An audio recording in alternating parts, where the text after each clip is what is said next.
Hello, hello, hello! I am Kasasagi Usagi, and I am here with more Final Fantasy XIV. Uh, what are we doing?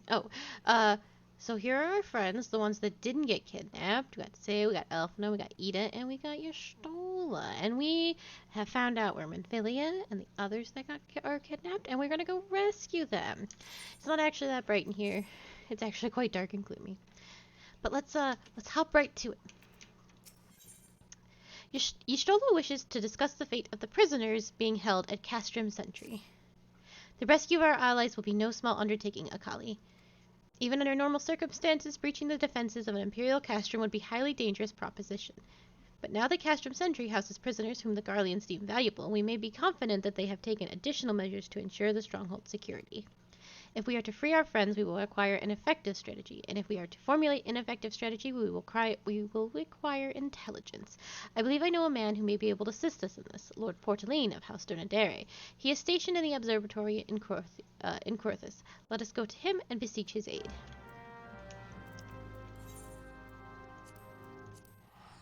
Oh, wait. Before I do anything... Oh, I don't have any.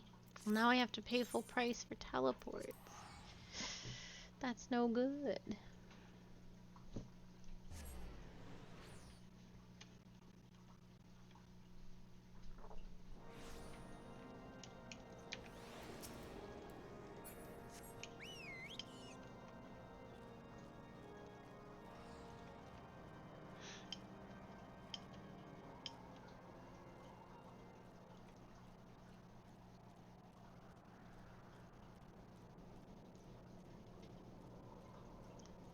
Oh, it's snowing in Curthus.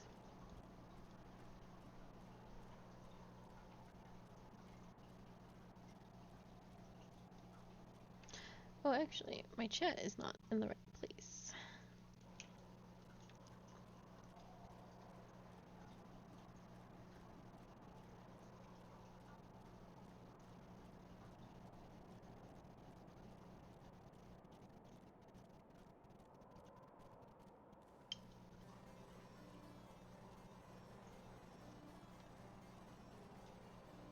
Oh yeah, Bunny Honeybot wasn't working.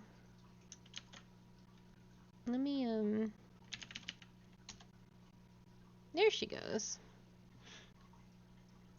Alright, so hopefully she'll continue to work and do what she's supposed to do, which she has not been doing. Ah, Akali, the woman who unmasked the heretic in our midst. To what do I owe the pleasure of your company? You are an associate of Y'shtola? But of course, Lord Drillamant confided to me that you were a scion of the Seventh Dawn.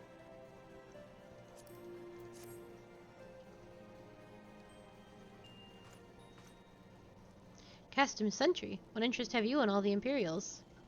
They hold several of our number whom we intend to free. Any information you can provide would be greatly appreciated. I see.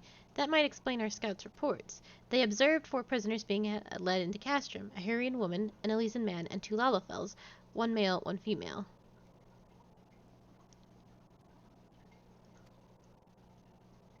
It's them! It has to be! Minfilia, Urianger, Papalymo, and Tataru. If that scant morsel is of use to you, you may also be interested to hear about a more recent incident. Incident? An Imperial airship made an emergency landing here in Curthus not long ago. 2 men believed to be prisoners, a Rogadin and a Lalafell, were seen fleeing the craft. What did you say? A Rogadin and a Lalafell, Master Garland. Neither wore Imperial dress, and both seemed disinclined to wait for rescue, hence our assumption that they were prisoners. Well, I'll be damned, it's Biggs and Wedge. Trust those 2 rascals to escape? We must find them, Akali, and soon. The Imperials will not rest until they've captured or killed, and if Biggs were given the choice, I'd fear he'd take the latter. Freeing those held in Castrum Sentry will require substantial planning and preparation. As such, it is an endeavor that will admit some slight delay. The matter of the escapees, by contrast, will not. Shortly after the prisoners vacated the airship, our scouts observed Imperial troops setting off in pursuit. It is likely only a matter of time before they catch them. If you wish to see your comrades again, you better act now. If, as been suggested, the Garlands took our fellow Scions prisoner in hopes of understanding the Echo, it seems reasonable to assume that they will not be executed until such time the study is complete. But Biggs and Wedge are not Scions, nor do they know aught of the Echo, as Lord Portaline said. This may prove our only chance to rescue them. I say we seize it. Thank you, everyone. You won't regret this.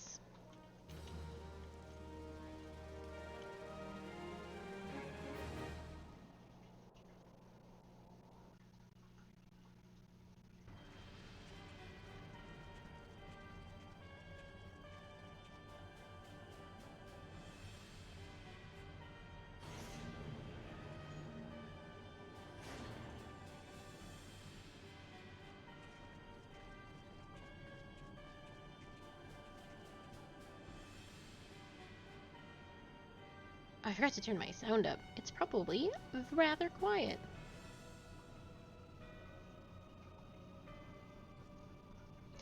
Final preparations are almost complete, my lord. There stands the accumulation of 5 long years of painstaking work, but all of our efforts will be vindicated when the Emperor's vision becomes reality.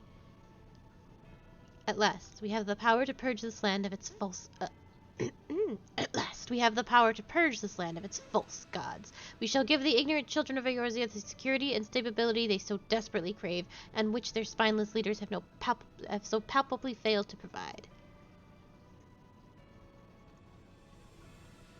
As you say, my lord, rest assured our engineers will not rest until the weapon is fully armed and operational.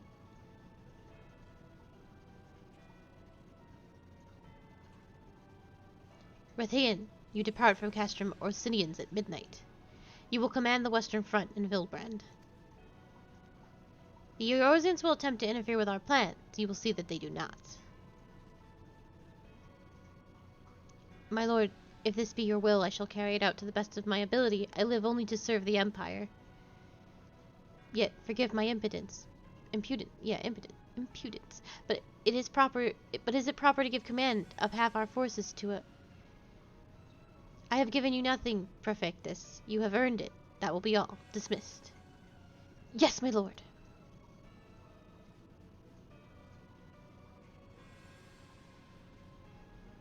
My quarters. 1 hour.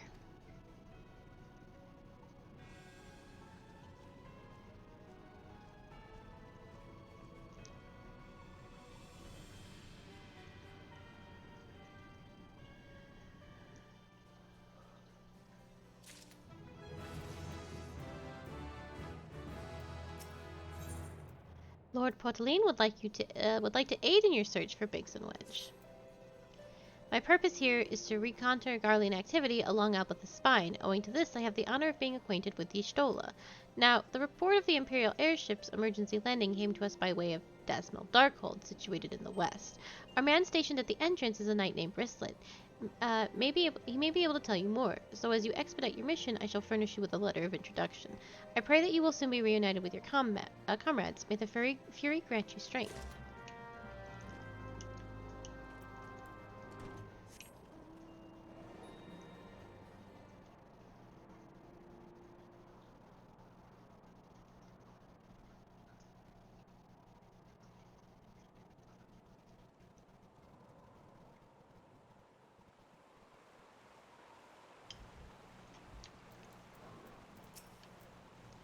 You stand before Dasmel Darkhold, the subterranean fortress excavated by the great Ishgardian house of the same name. None but authorized personnel may enter. A letter from Lord Portaline. Ah, so you've come about the Imperial airship. According to our scouts, the vessel has scarce touched ground when a pair of men, captors by all account, burst forth and bolted. Imperial soldiers have since been sighted in the area seeking to recapture them. What? The captains are like to be your friends, you say? Then let us pray that they are a step ahead of their pursuers. The emergency landing reportedly took place near the Aurum Vale, situated south and west of here. I suggest you take your search there. Seek out the knight named Pyramones, and he should be able to assist you.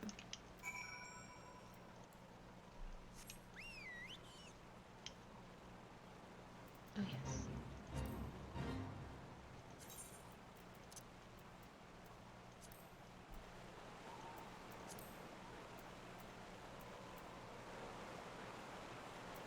There we go.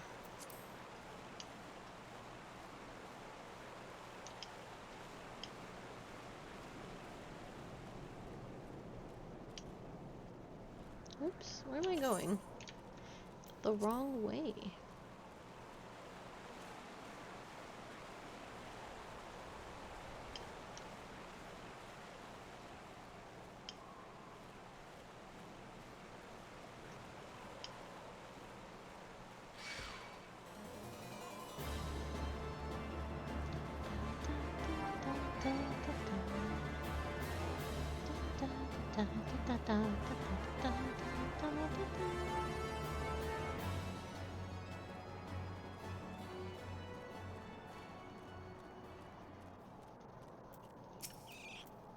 The Imperial airship, I saw it approach to land with mine own two eyes. I hastened to the landing site, arriving just in time to see the vessel take off to the XIV camp, and not before it had deployed a detachment of troops. Gruff orders were being barked, and there was an air of consternation about them. Well, these are not better than what I'm wearing. Sir Paramones wants to share with you what he knows of two fugitives. They were prisoners aboard the ship, it seems, and they seized the opportunity to flee when the vessel was forced to land. The Garleans who were deployed formed search parties and proceeded to scour the wilderness in order to alert our forces. I returned to my post. To find evidence that someone had been there in my absence, whoever they were, they tried the door to no avail and decided to go elsewhere. In all, I marked 2 sets of footprints, one large and one small. If you search the area, mayhap you will be able to follow the prints to their owners.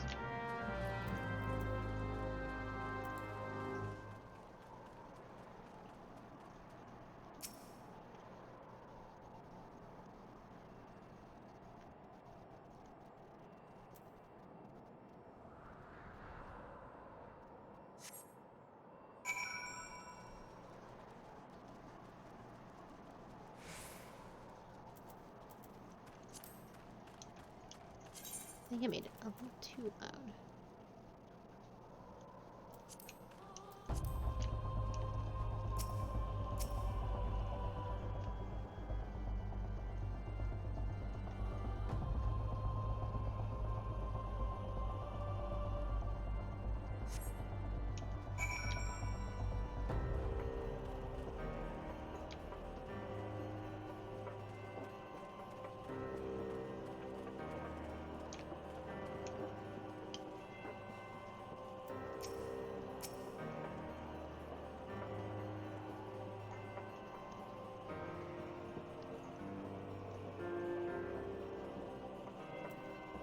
Oh, I need a new minion.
Burst, it's so cold. I want to go home. Ah! Please don't eat me. I'm not nearly as succulent as I look. It's all skin and bones underneath, I swear. Akali, it's you. Thank goodness you're here. It's been awful. The Garlands were snapping at our heels like a hungry pack of wolves. I was so hell-bent on unbaiting them that I almost ran headfirst into a monster-escaping moth thrice. And when I finally found cover, it hit me how cold and hungry I was. Biggs, he isn't here. He went off in a different direction to lure our pursuers away.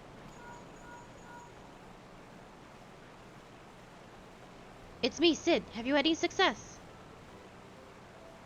Track down Wedge. That's wonderful news. Oh, now what of Biggs? I see. Well, it hardly surprises me that big fellow went off as he did. For all the tongue lashings he gives Wedge, he's always taking care of him. I've scoured the area surrounding the Darkhold, but I've nothing to show for it. At any rate, we know for a fact that Biggs headed west. With both Ida and Y'shtola helping out, I'm sure he'll turn up soon. Now then, I'll make my way over to your position while keeping an eye out for Biggs. If memory serves, there should be an Ishgardian fortification not far off to your west. Monument Tower, I believe it's called. Let us meet there. Dare I hope? Was that Master Garland you spoke with? After 5 long years, thank goodness he's alive. I'm feeling better now, Akali. Let's go to Monument Tower and wait for the chief to arrive.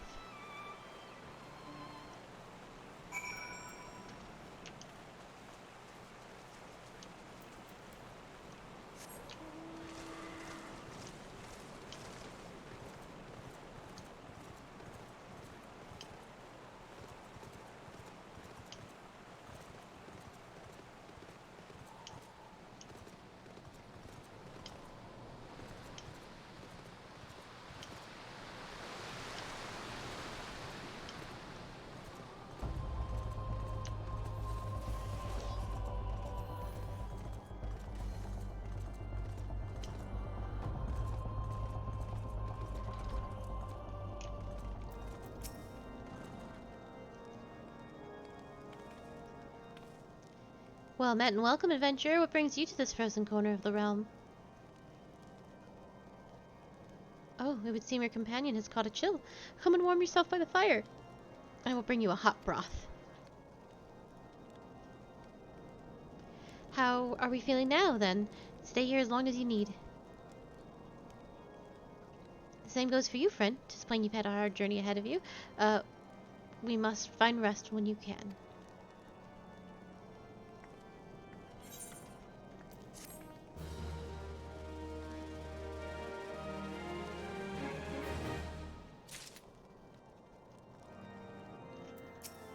You have done well to brave the frozen wilderness, adventurer. Stay a while and be warm.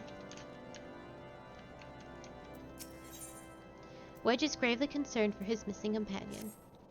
I'm fine now, thanks to you, but I can't bear to think of Bedge is all Biggs is still all alone in the cold with Garleans on his heels. He lured the enemy away for my sake, and now he's suffering for it. I hate to have to rely on you again, Akali, but do you think you could search for Biggs? I haven't had the slightest notion where he might be at the moment, but maybe, just maybe, the people here have seen something. A Rogan gentleman dressed in the same manner as your companion. I'm sorry, but he did not come by here. Let me think a moment. I would not raise your hopes unduly, but there is a cave situated a short distance to the south. We call it the Fury's Gaze, and it may be worth the while to investigate. I make this suggestion only because your friend seems like a selfless sort. Rather than drawing the enemy to this tower, mayhap he elected to pass us by.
super pretty in here.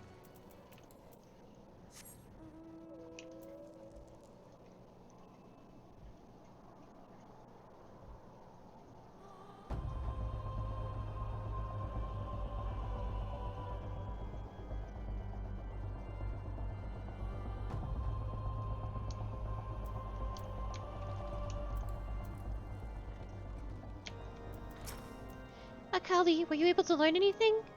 Not in this area. Well, it stands to reason, I suppose, seeing as he was trying to lure the Garleans away from me, but where within this vast sea of snow and ice could he be? Wedges is determined to find Biggs. We can't give up, Akali. We must find Biggs before he succumbs to the cold or is recaptured. There must be someone in this tower who can help us, even if it's only to tell us where to look. Ask them for me. Ask anyone who will listen, and hurry. Biggs' chances of survival grow slimmer by the minute. I didn't say any of those words right. That's okay. Grow slimmer by the moment.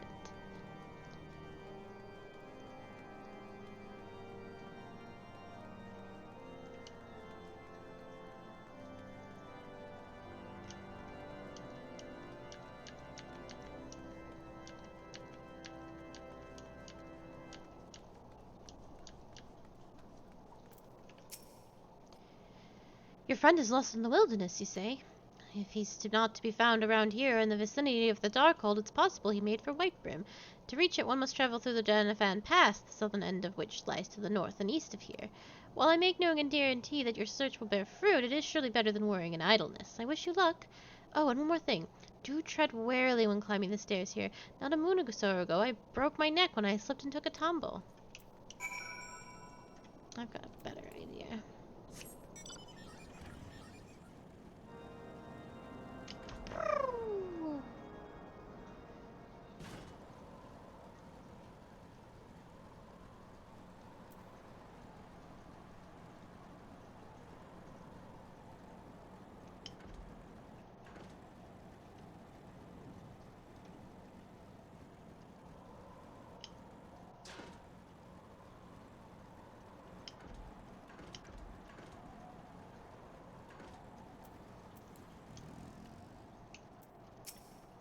Akali, we found Biggs, but he's in trouble.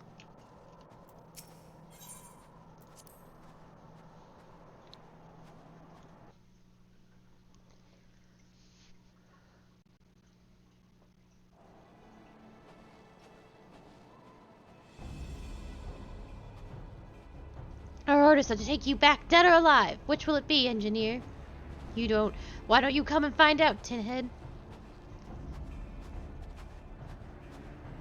Akali, it is well that you are here. The situation is grave. Biggs is in a bad way. We need to do something right now.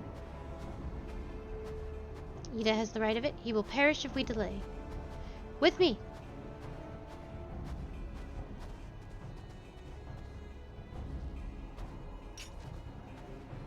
He's not alone. Kill them all.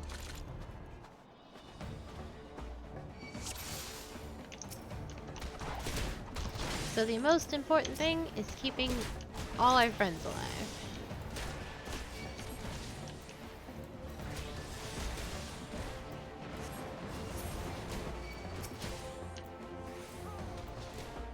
Biggs in particular, but I think they all need to live.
My thanks. Another moment and I would have,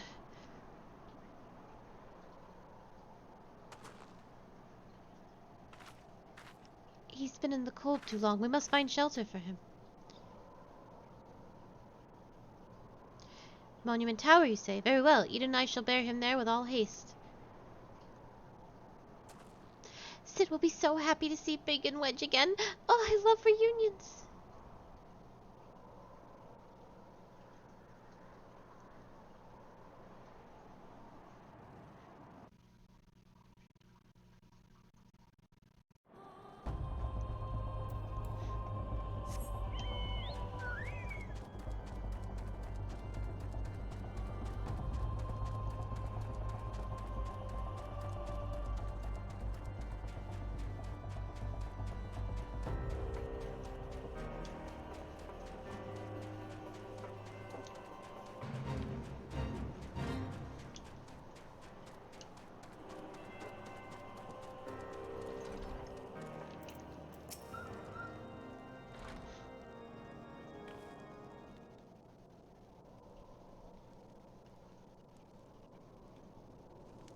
I cannot thank you enough, Akali, and the same goes for the rest of you. Thank you all so much. No, don't mention it. We are a family, are we not? Well, yes. I didn't think I'd ever see him again. I owe the lot of you my life, and you saved Wedges too, Akali. I'm lost count of how many times I owe you.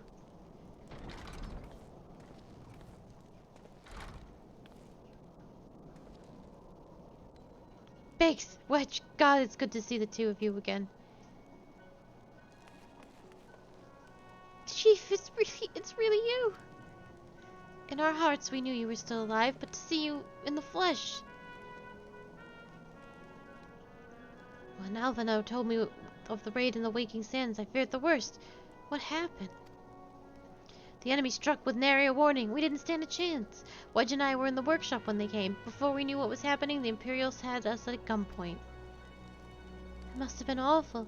There's one thing I don't understand, though. How did the Garleans get there so fast? I mean, the immortal flame should have seen them coming, right? I myself have asked the same question. That day when I returned to the carnage at the Waking Sands, I noted not a mist in horizon. Nothing at all to suggest the passing of an Imperial force. From this I concluded that the Garleans came neither by land nor by air. They were born there by potent teleportation magics, and magics of the kind used by the Asians. Carry on. We were bound and blindfolded and bundled into the cargo bay of a waiting airship.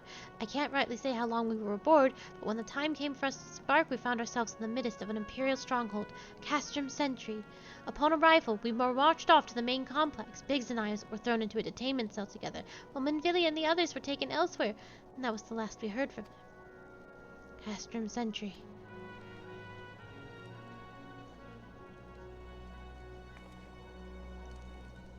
What happened next?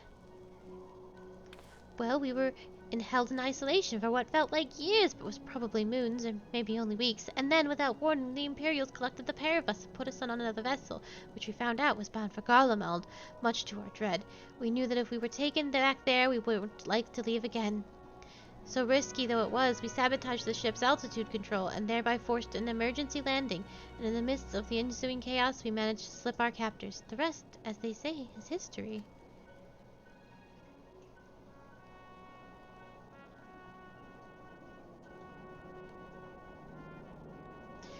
If I didn't know any better, I'd call that a likely story, sabotaging the altitude controls of an airborne vessel. That will have been Biggs's handiwork, like as not. You always were resourceful in a tight spot, my friend.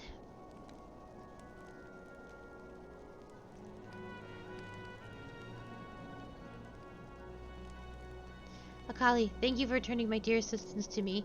It would seem I owe you yet another debt of gratitude. There are still many questions in my mind, but the answers can wait. Minvillia and the others will still want for rescue. Alright, you lot. Garlean Iron Works is back in business. Let's go and give the Imperials what for. Hurrah!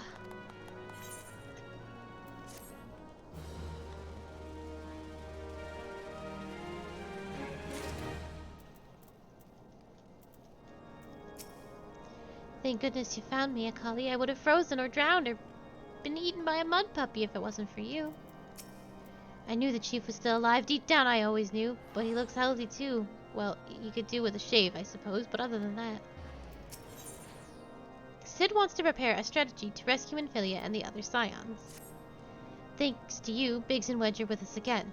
Now we must find a way to rescue Infilia and the others. God knows we've kept them waiting too long already. Based on what we've learned, I believe it's safe to say that they're being held at Castrum Sentry. So let us convene at Reverend's Toll in Mordona. 'Tis as good a place as any to prepare, and better than most. The road leading east, then south, will get you there. When we arrive, let us seek the advice of the local adventurers. They've bound to learn a thing or two that will benefit our mission.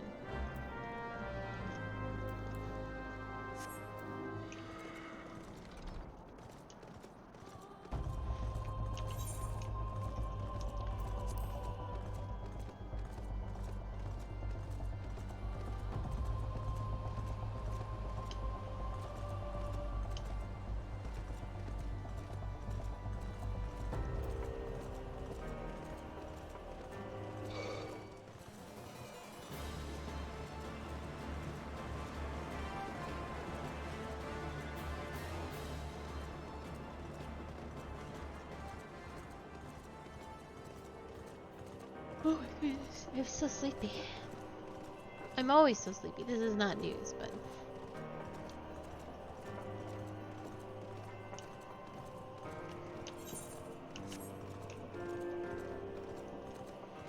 I'm extra sleepy today. I stayed up very late with some friends, playing Dead by Daylight. We had some really good matches, though. Look at this cute little town.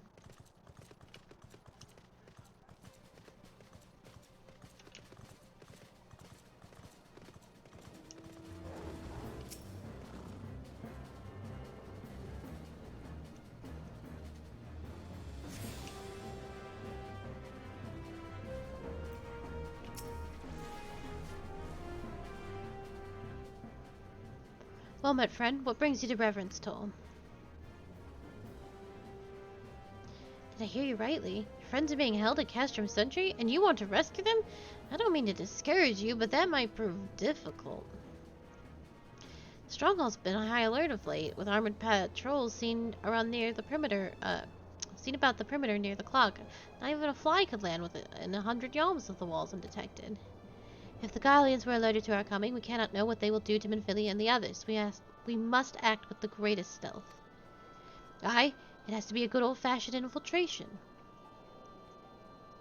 But with security so tight, how are we to smuggle ourselves in? Why, I have a mind to walk through the front door. The front door? Aye, we'll disguise ourselves as Imperial troops and march right in. For this, we'll need a few sets of Imperial uniforms, a suit of Magitech armor, and impeccable timing. That's a bold strategy, but it just might work. Where we are, there's certainly no shortage of opportunities to borrow the equipment. Knowing those Imperial bastards, they won't even suspect that we savage Eorzeans would think to use their technology. Then it's settled. If you're determined to go ahead with this, I recommend you speak with Guillemot. The fellow's got a personal grudge against the Empire and happens to know a deal about Castrum Sentry besides. I've no doubt that he'd want to be of some aid. Ida and I shall go recontour Garlean activity at the stronghold. It would not do if something were to befall our comrades before we had the chance to act. Come and join us when you're ready, Akali. Let's do this. Sometimes I wonder, Ida, are there ever times you are not enthused?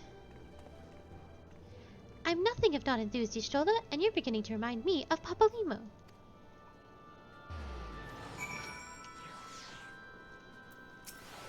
Dressing up as soldiers and sneaking in the front door, eh? Well, if you've got the guts to go through with it, then do so. Oh boy, I always wanted my own Reaper. I would wash her and wax her and name her and... Stealth and subterfuge, Akali, are how we will free our friends. I have every confidence that you can play the part of an Imperial soldier. In the wake of the Calamity, the 14th Imperial Legion occupied what remained of Castrum Novum, eventually rebuilding and renaming it Castrum Sentry. The stronghold contains immense manufacturing and storage facilities, and it is the primary supplier of material for Imperial forces stationed throughout Eorzea. Consequently, it is heavily defended. Infiltrating it will not be easy. Nevertheless, it is necessary.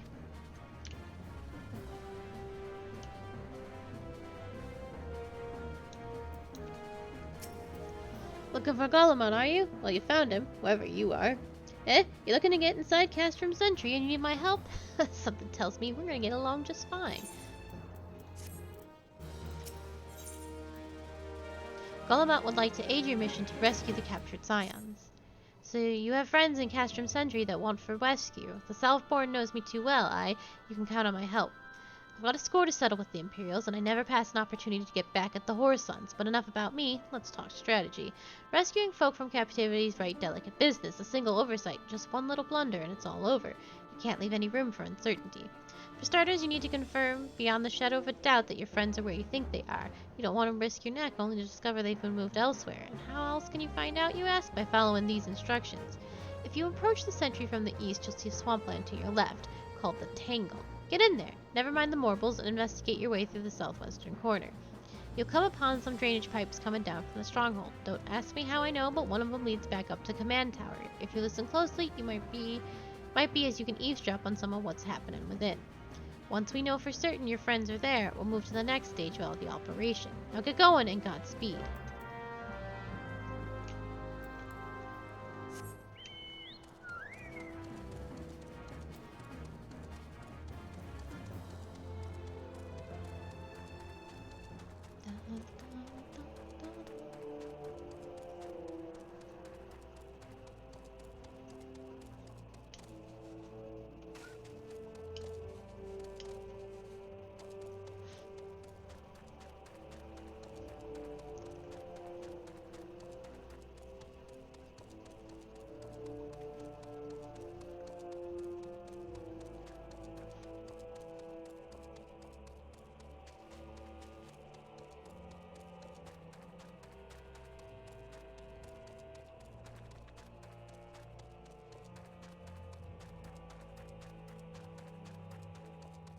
So, the thing about Morbles, and I don't think a lot of people know this, is that they are sound-based on aggro, so I can just walk by all these nasty boys, and everything will be just fine.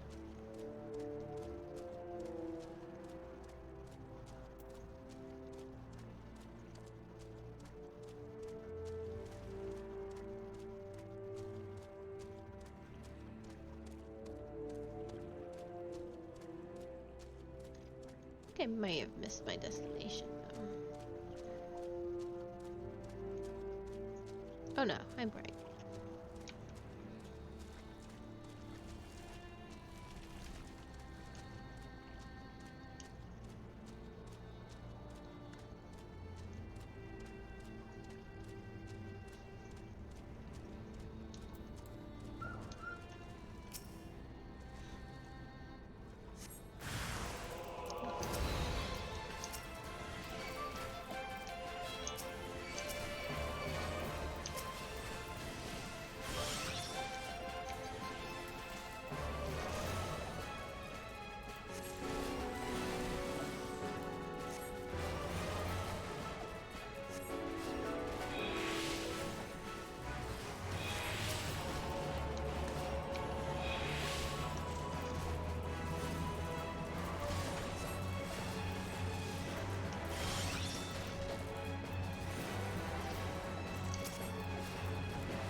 The faint sound of conversation echoes down the pipe.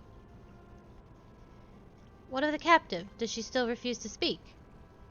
She may as well be deaf or mute for all the information we've gotten out of her. The others aren't much better. The Elysian gets on my nerves most of all. Every time he opens his mouth, it's only just about gibberish. I do wonder, why is the Tribunus so obsessed with this Manphilia woman? They say she possesses some mystical power, something we Garleans don't have. Mystical power? Like the beastmen use? How am I supposed to bloody know? If you're so curious, why don't you ask the Tribunus yourself? As well try to tumble her. I like my head where it is, thank you very much. Our break is over. Best we get back to our stations. The footfalls grow fainter until all is silent. Okay, now I'm just gonna run past the bubbles. Well, not on this whale. Oh, I'm still walking. Speed.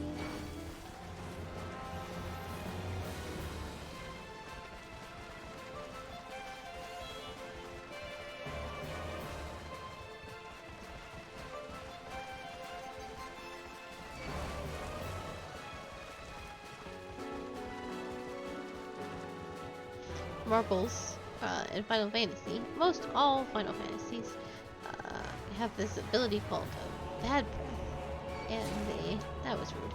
And if you get hit by it, it gives you every status effect, pretty much all of them. Like poison, silence, cuts your health in half, cuts your MP in half. Well, maybe not MP for Final Fantasy 14, but it's awful. So. And it will usually kill you, because they also hit hard on top of everything else. You can't heal, and you can't do actions. In other Final Fantasies, they turn you into an imp or a toad.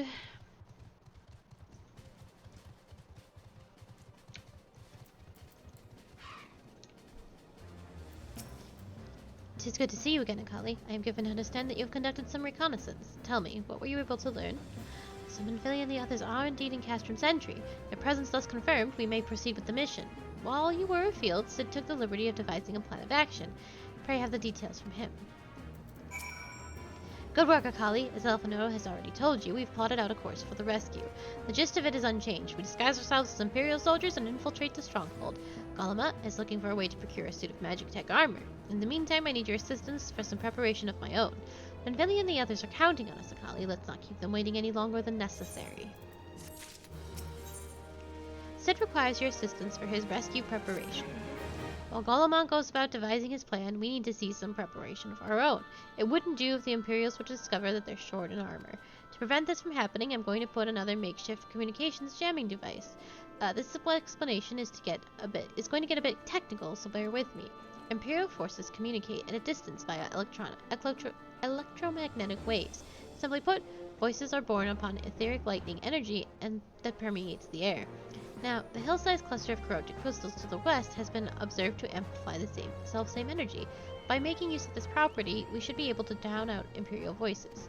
To ensure that we have enough amplification, we must identify the most potent crystals among the cluster. For this, I need you to go there and use this device to take readings. I'll mark the likely places on your map. Oh, and just so you know, plasmoids are drawn to lightning energy. Don't be surprised if you run into a few.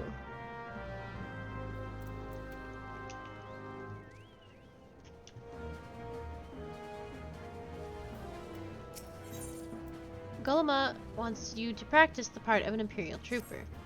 Clean the wax out of your ears now, because there's something I want you to do by the way of preparation. The plan's to have you enter Castrum Sentry all decked out in Imperial duds, but a disguise is more than just clothes you're wearing. You also gotta act the part. At the very least, you need to know how to perform a convincing Imperial salute. First impressions are everything, as they say. I could teach you the salute myself, of course, but it's best you learned it from the experts, so get yourself as near as you dare to Castrum Sentry and watch the Imperials do what they do.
I might need to break a little bit sooner than anticipated, because I am very hungry.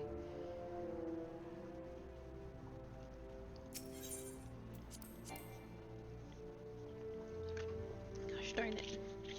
Alright. Don't look at me, frog. Don't look at me. Damn it. He looked at me.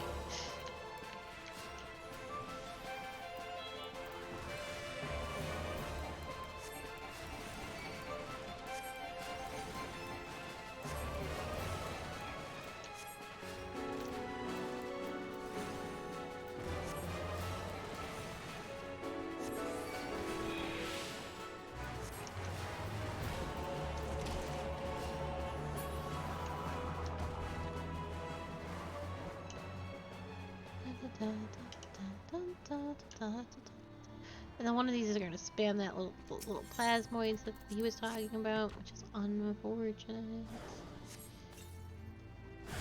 Yep. So annoying.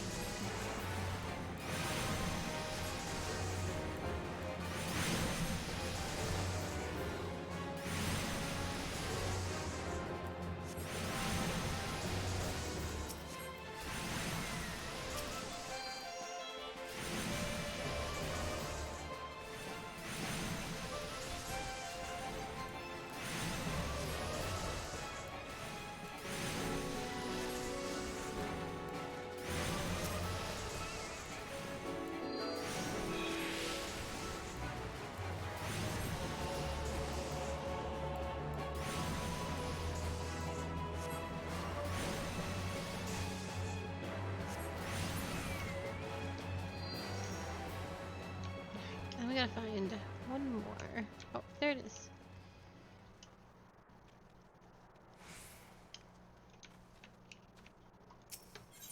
More plasmoids shouldn't attack me? I don't think so. That would be unfortunate. Alright. It's just one, though.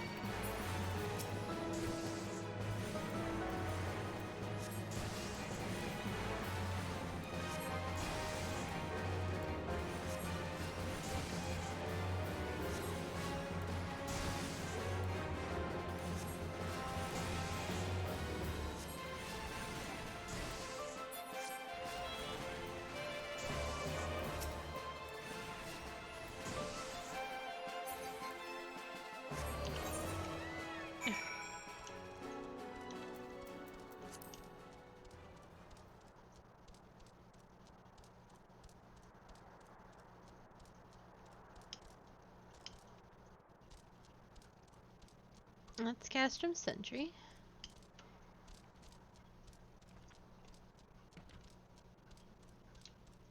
Guardians love their glowy blues and reds.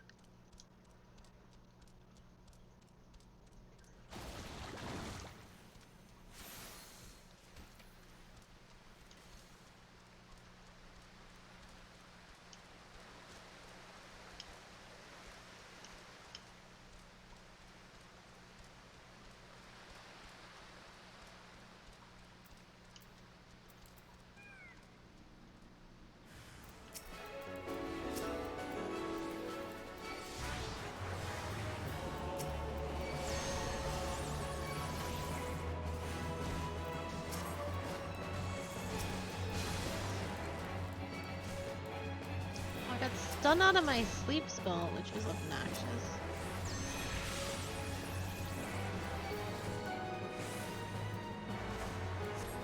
And quite frankly, rude. Zoom in. So you can see the combat that much closer.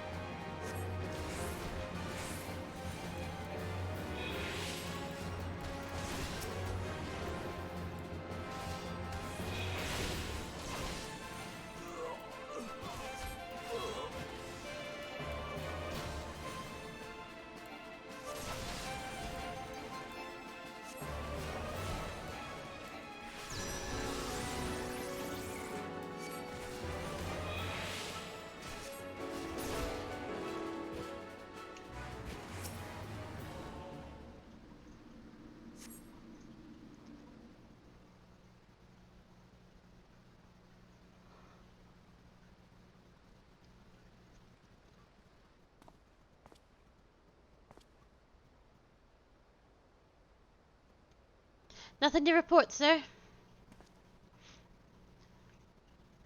We have received an anonymous warning that insurgent forces are near.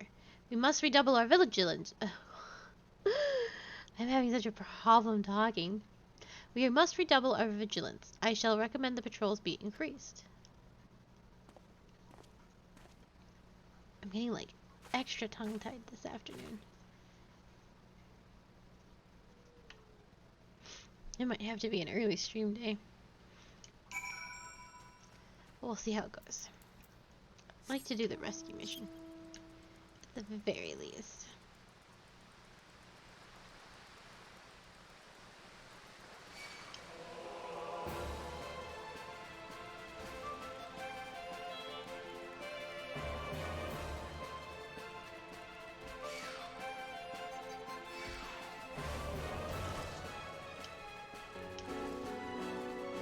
Oh, I'm taking a sippy.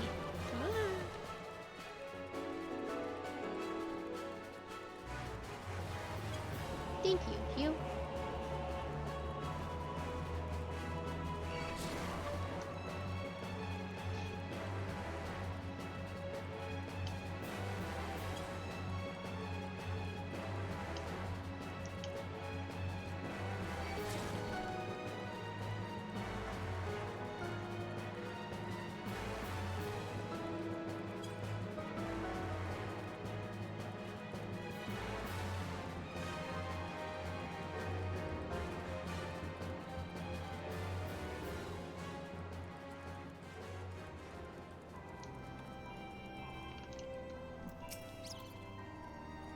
You have ratings? Excellent. Here, let me see the numbers.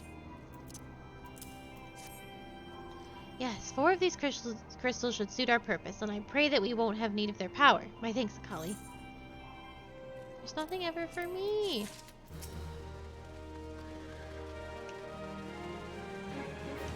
Oh, so this horse is super rare. I have it on my main character. It is from Palace of the Dead, which is a 200 floor like RNG dungeon, and this horse has a chance of dropping from a gold sack, and you get gold sacks by, oh gosh, how do I explain this? So it only drops from floor 150 to 200. That's the only chance you can get gold sacks. And if you die in Palace of the Dead, you don't start where you left off. I believe floor 50 is as high as you can get before and then you climb the 150 floors from where there. But this horse, so there's things called intuition. No, intuition is what you use to find these things that are randomly in the dungeons, and they are invisible. So if you have intuition, you have a chance of, you will see it if it happens to be on that floor.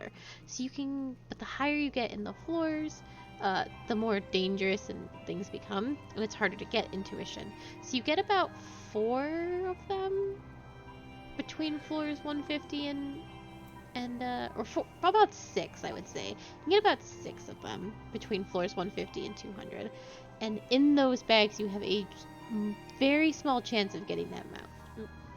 And it's very pretty. They're gone now, but someone's playing music.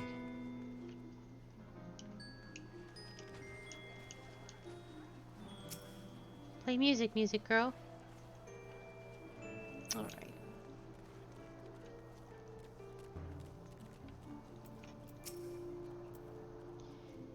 So did you manage to learn the Imperial Salute? No, no, no. Best you don't demonstrate. I'm liable to fly into a rage and crack skulls. I'll just take your word for it. I have learned the Imperial Salute. Sark Malark wishes to help you acquire the disguises you need for your rescue mission.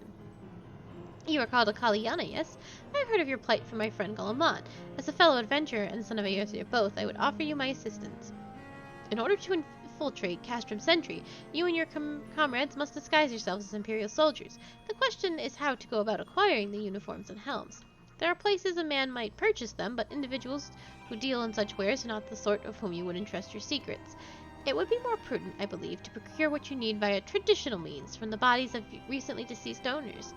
The fortified area before Castrum Sentry never lacks for Imperial patrols. It ought not take long to obtain 3 sets of gear, one for each member of the infiltration team, Biggs, Wedge, and yourself. When you have what you need, please return here and allow me to inspect the spoils.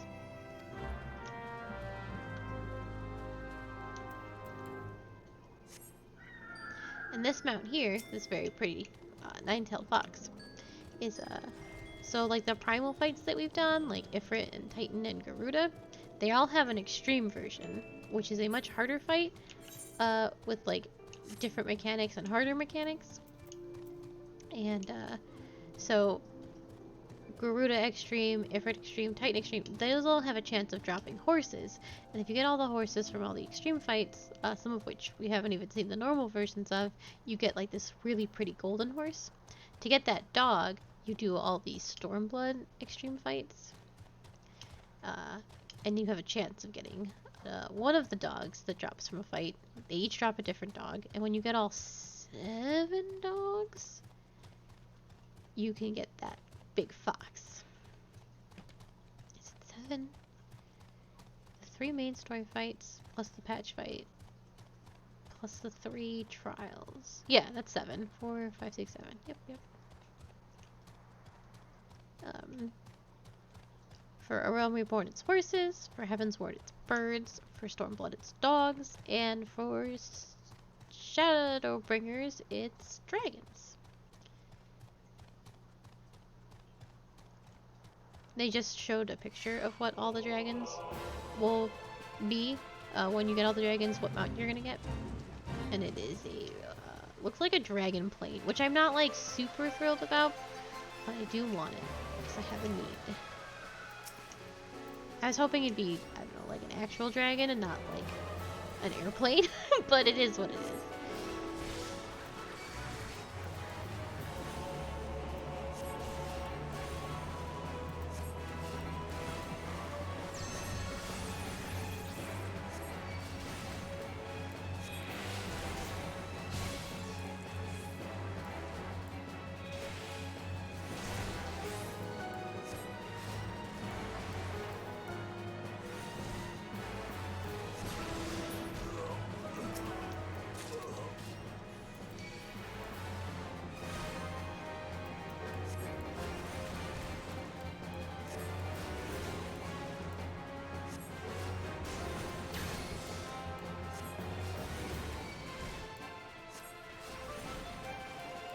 I was really hoping they would, because the rigs of all the mounts come from like usually rigs of something else.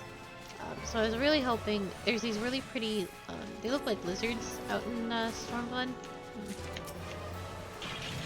and when you come upon them, they unfurl their wings, and they have like these stained glass looking wings. I was really hoping the dragon would be a bigger model of that. Because that's what they like. The nine-tailed fox is a reused model of like, I think it's Fenrir. It's a big wolf monster.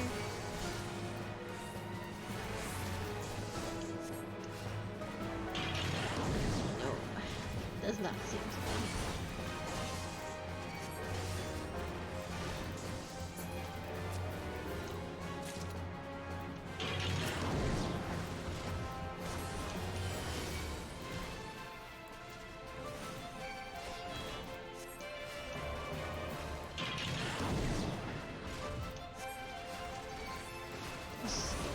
Thing is in my way.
They do seem to have done that.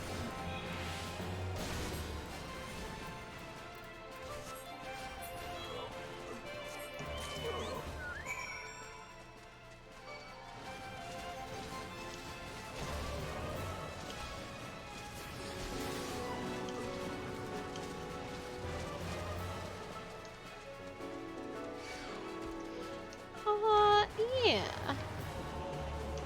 We cleared a E11S, which is the second to last fight of the tier. There's 4 fights in a tier, and we cleared the second to last one. But there is talk of not actually doing the last one, which is really, really discouraging. Frustrating.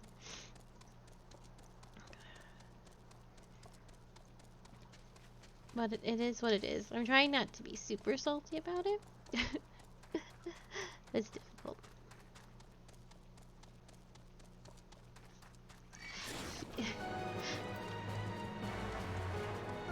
Not so much drama. I think it might be an inappropriate thing to talk about on stream.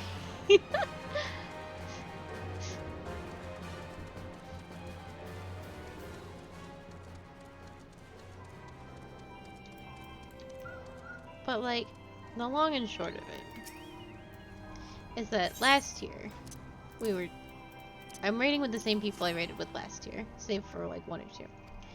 And we were on the last fight, and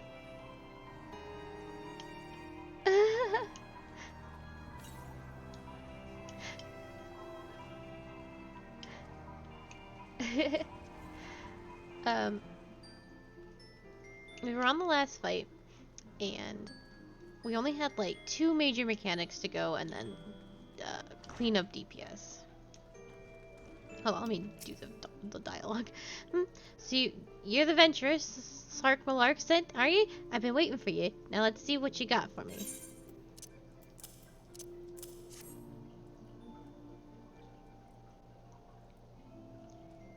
Ah, I see. Ah, yes. I reckon I can hammer these back to shape for you. Oh my gosh, I would be mortified if I was really on on camera. I see. Ah, yes. I reckon I can hammer these back into shape for you. After all, I owe your friend Sark Malark a favor or two. Took good care of old Elgoff back in the day before I fell in with old Granoa, he did. Did you know he's the son of one of the wealthiest families in the Sultanate? Wouldn't expect someone like that to end up in the life he did, but I suppose he always felt the venture in life calling him. But if I hear I go blabbering on when there's work to be done, just hold your horse birds for a moment or two, and the great Ingroff will have your gear looking good as new.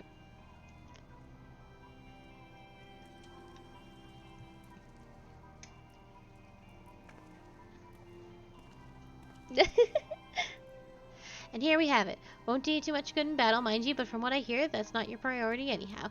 Do send Sark Malark my regards, will ye? Maybe one day. In the far, far future. But yeah, so anyway. We only had a few mechanics to go and then to clean up the fight. And everybody quit. Everyone quit because they didn't want to, like, for various reasons. It was mental health, and some people just didn't want to do anymore. But it was really, really sad. And I was really, really angry and frustrated. So someone else and I, we ended up pugging it, which is 6 randos that you can't communicate with, and we ended up getting a clear. But we could only get the one because it's difficult, very difficult content, and you can't communicate with anybody, and so we only got the one clear, but we cleared it. After we had cleared it, there was some talk and sort of some grumbling that other people hadn't cleared it. And I wasn't incredibly sympathetic because everybody quit. So, like, they'd be like, oh, we need to get our clear on that. And I was like, I don't particularly care. You all quit. And there's still, like, some remorseful, oh, we never got our clear and whatnot. So I'm raiding with the same group of people, and nobody particularly wants to do this last fight. And I'm like, oh, this is just history repeating itself. And it's fine if they don't want to do it. I'm frustrated again, but if they don't want to do it, they don't want to do it. You can't make someone do it, and their own stuff comes first. But I don't want to hear it when they don't get the clear. It's irritating. So we'll have to see. I'm hoping we will do it, and I'm hoping everybody sticks to it. But have you had the uniforms and helms repaired? It is what it is. Yes. Yes, these will serve beautifully. The great and glove never fails to impress. The quality of these repairs would fool even a legatus. Thus equipped, you should not have any trouble blending in amongst Imperial forces. Lest you fear the Garleans might detect your foreignness, foreigners in fact form a great part of the Garlean invasion force in Eorzea. You see, when the Empire subjugates new territory, it assimilates the people of the land into its armed forces. In turn, these conscripted forces are sent to subjugate faraway lands. In this way, Garlean nips rebellion in the blood and expands its territory in one fell swoop. With that, my part in your mission is done. I am full glad you have been of assistance to your cause. Why would I, a wealthy merchant, wish to help you? I know not where you heard such a tale, but believe me when I say I am but another humble adventurer, one who desires to act in the best interests of the realm. They're fine. They're good people, and I shouldn't complain, and I certainly shouldn't complain on stream. But it is, like, a definite irritant that I am faced with. Globalmet has devised a plan to appropriate a suit of Magitech armor. Good work getting them Imperial duds. You'll be pleased to hear I ain't idle myself. It took me long enough, but I finally hatched a plan to get us a suit of Magitech armor. Now, from what I've seen, Castrum Sentry deploys a Reaper for most of its patrols. Trouble is, patrols themselves are irregular, meaning random routes and random employments, and hardly any of them come anywhere near Reverend's Toll. So hoping to coax out the Imperials out of their shells, I took the liberty of feeding them a bit of old false intelligence. Told them insurgents had designs in their stronghold. Tain't far from the truth, now that I come to think of it. Any road, we should start seeing more patrols than we have up till now. What you need to do is approach those patrols dressed up in your shine tin suit and alert them of the enemy's presence. Having done that, you'll want to lure them into Reverend's Toll as you can. Like as not, though, they'll be wary of venturing from their own walls. If they do need a bit of extra encouragement, use the smoke smiggle here. Flitch fresh from an Imperial scout. They'll come running when they see that, and when the cavalry arrives, you hit them hard, make off with their Reaper. Simple as that.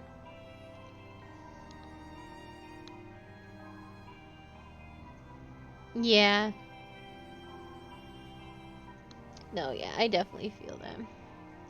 If I ain't mistaken, there's a patrol sweeping the perimeter right now, so run along it. Don't forget to salute. I have learned in my time of raiding that it is more difficult to raid with people you know, and it is even harder to not so much discipline, but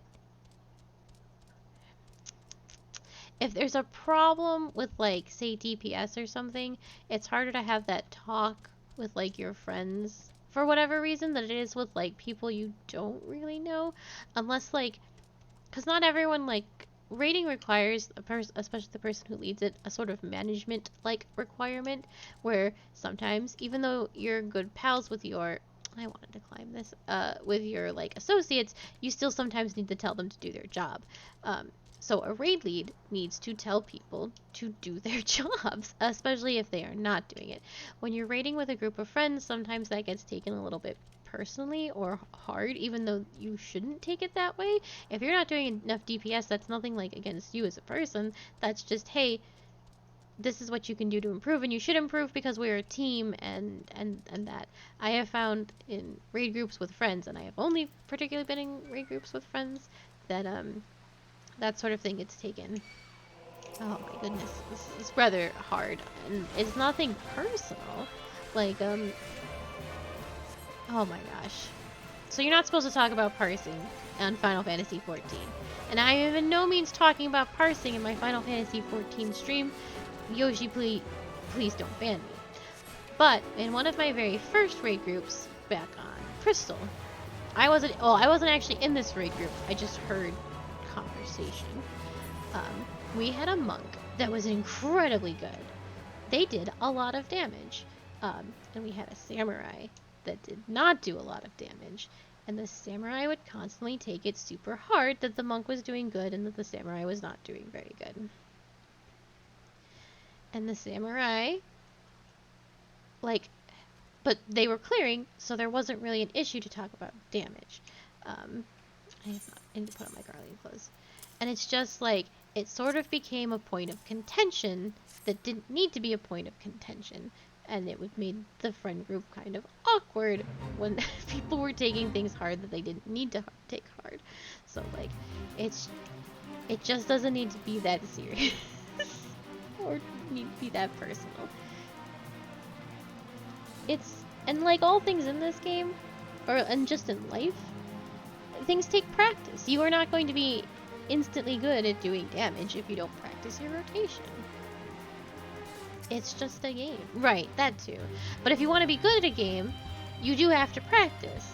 So the monk who was constantly practicing the rotation and the samurai that was never practicing the rotation, not in Final Fantasy XIV, it is explicitly against the rules. And on the one hand, I think that's a good thing, because I played WoW when it was okay to parse, and the environment it creates is very poor. It's a poor environment. So, yeah, I know. Everyone parses in Final Fantasy XIV. All raiders parse in Final Fantasy XIV. So long as you don't talk about it and you don't, like, drag it out online, then it's fine. Because you do need to parse in Final Fantasy XIV. You need to know where the damage issues are. But from another patrol, are you? When next you see the commanding officer, tell him he leads a sloppy unit. If any of my lot forgot to salute a superior officer, then they would be out faster than you can say latrine duty. Oh shit. I'm sorry, I'm having a different conversation, sir. Salute? Carry on, soldier. Insurgents gathering in the east, you say? Judging by your description, they are well beyond the perimeter, but I will not have said that I was remiss. You return to the scene and keep an eye on those insurgents. Should all go awry, use your smoke signal to call to us. Yeah, so I personally feel when you are part of a raid team, we all need to do our part, and we all made an agreement, sort of like silently, to do the things that we need to do. Be that practice your rotation and whatever. But it's harder. I've actually lost the train of thought. It's harder when you're in a group of friends to like point these things out and like, and because people end up taking things personally. This is not the case with like my current raid group. I'm just talking about in general. It's hard. It's surprisingly harder to raid with friends. Especially if two of those people in the raid group are dating. God, that has been the bane of every raid group I've ever been in. Not my current one. Again, not my current one, but some of my past ones. I had a raid team where the raid lead and main tank would constantly like have full-blown arguments in the middle of raid. It's absolutely obnoxious.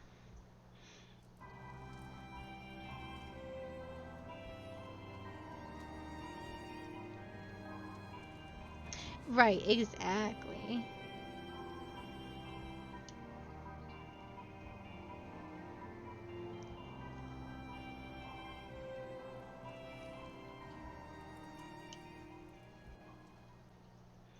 Yeah, yeah, exactly.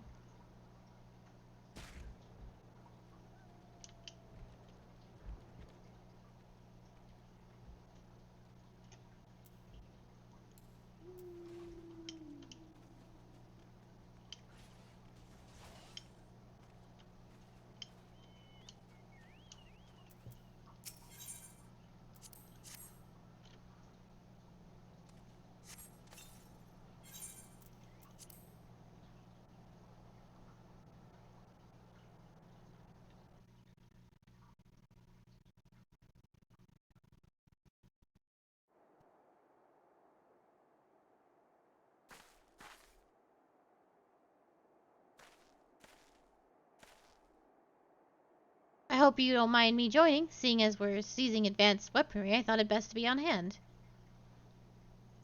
Ah, there she is.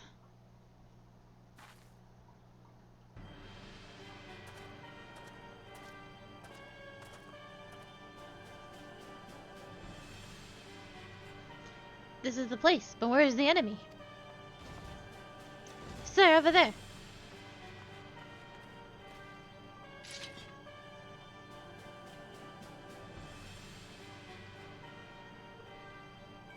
Oh, yeah, that's tough. Send in the Reaper. Let us make examples of these insurgents.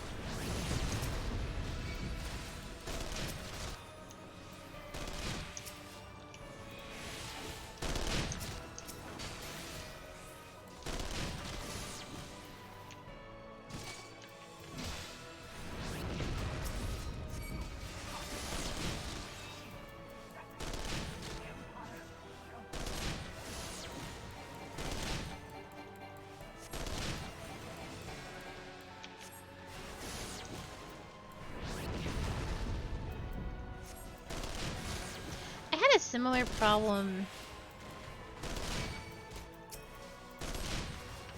a long time ago when I used to play a lot more Dead by Daylight than I do, where I would play with these friends, but I wasn't really allowed to do anything but generators.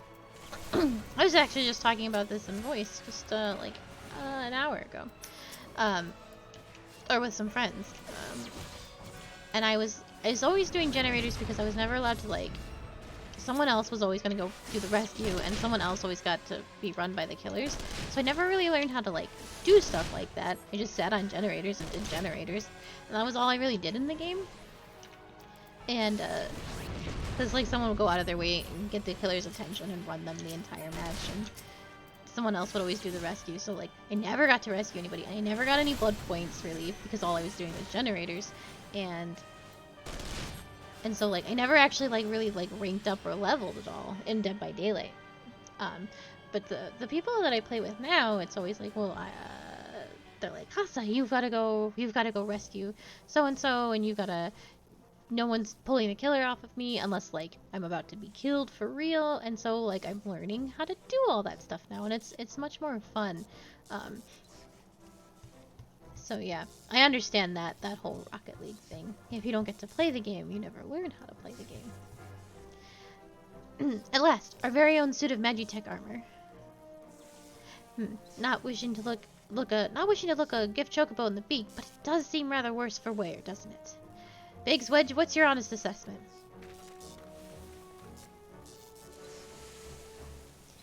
Well, there's the fact that she's smoking, of course, but looking past that, I'd say she was structurally sound. I don't like the way those legs are buckled. I hate to say this, but the Cervicasium mechanism may be damaged. Eh? But aren't those things protected by thick armor plate? Yes, they are. It's odd. The casing doesn't seem to have taken a blow. I suspect we're dealing with a faulty part.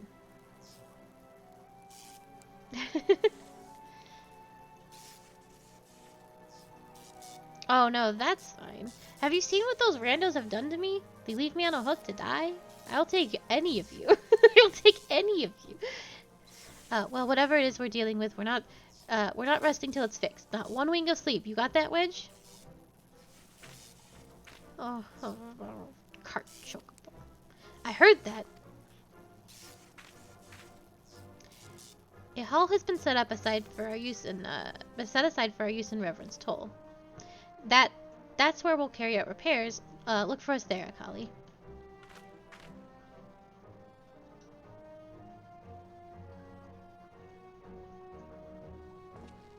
Oh gosh.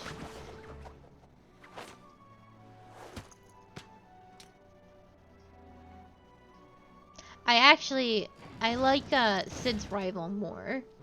And we'll meet him. We've met him a little bit, but we'll meet him more in full later. That's who I would marry.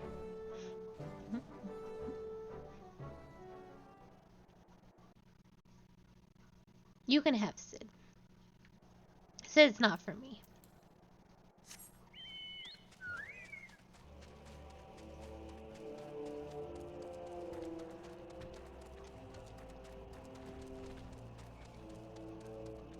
All my favorite characters are, fresh. The freshest of garbage.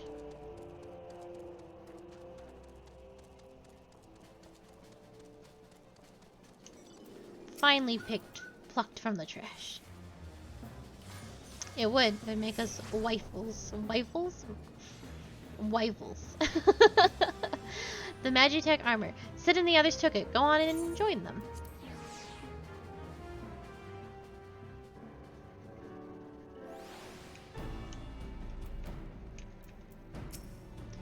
Ever seen the Ironworks engineer at work? Well, you're in for a treat then. Stand back and enjoy the show.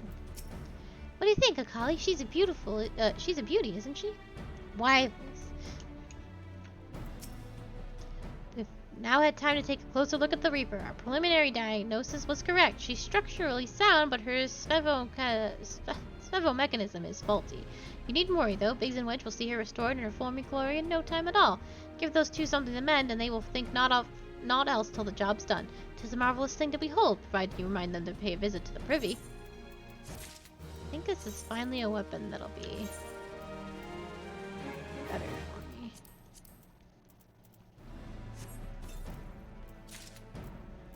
Ooh, a wand of flames. Oh, it's much. Oh, look at me! I look like a little red mage.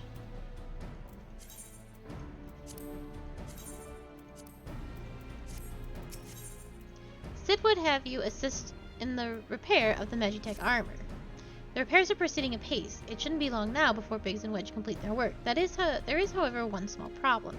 As you may recall, the servo mechanism was discovered to be faulty. Wedge has subsequently asserted that the Magitech core which drives it is worn beyond use. Such cores are rather fragile devices, which must be replaced in regular intervals. Thanks to the negligence of our Imperial colleagues, however, the one used in this Reaper was long overdue. Alas, we do not have access to a ready replacement here in Mardona, but all is not lost. Wedge thinks he may have identified an alternative solution. Go and see him, would you? He'll explain the details to you. As I believe the Chief has already informed you, the Magitech core is worn beyond use. We need to find a replacement. I thought about having you appropriate some Reapers, but even if the dumb-handed maintenance engineers in Castrum Century had remembered to replace their cores, we would risk arousing Imperial suspicion. But do not despair, for I believe there is a solution. To substitute the Magitech core with a mammoth heart. In case you don't know, a mammoth heart can be used to grant sentience to an automatron. By my reckoning, such a device should be more than capable of regulating the armor servo mechanism. We'll just need to make some minor modifications to the housing unit. I've already placed an order for first-rate Mammoth Heart with the Goldsmith Guild. All that remains is for someone to go to Ul'dah and collect it. Oh, and to pay for it. Did I mention how much they cost? No? Well, they typically cost something in the order of I hope you don't mind footing the bill. It's for a cause. Little bastard.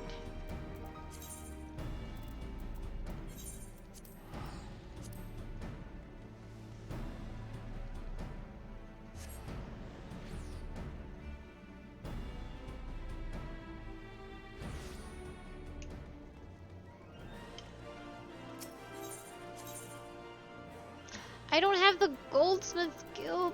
Ugh.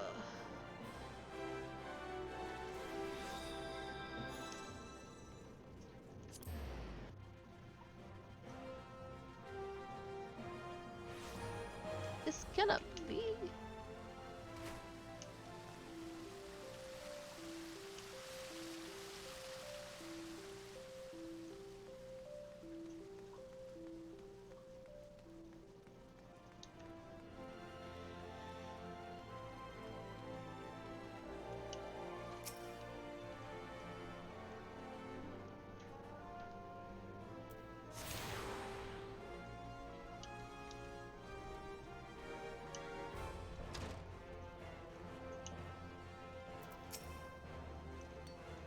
Hello there, come to collect a mammoth heart, you say? Then you must be here on behalf of Garland Ironworks. I've taken the liberty of picking the finest example we have, a heart fit for a prince among mammoths.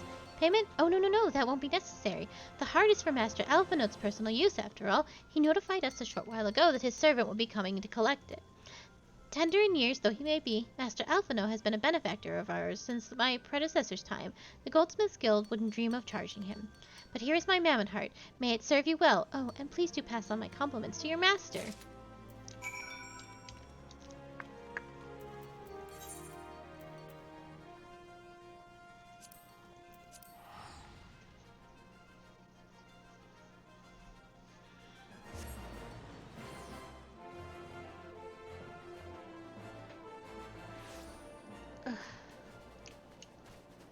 What a beat up Elfino.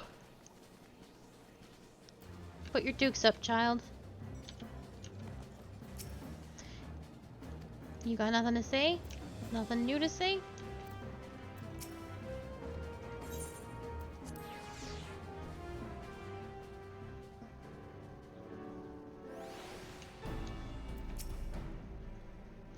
Do you have a mammoth heart? I can't wait to see if it works.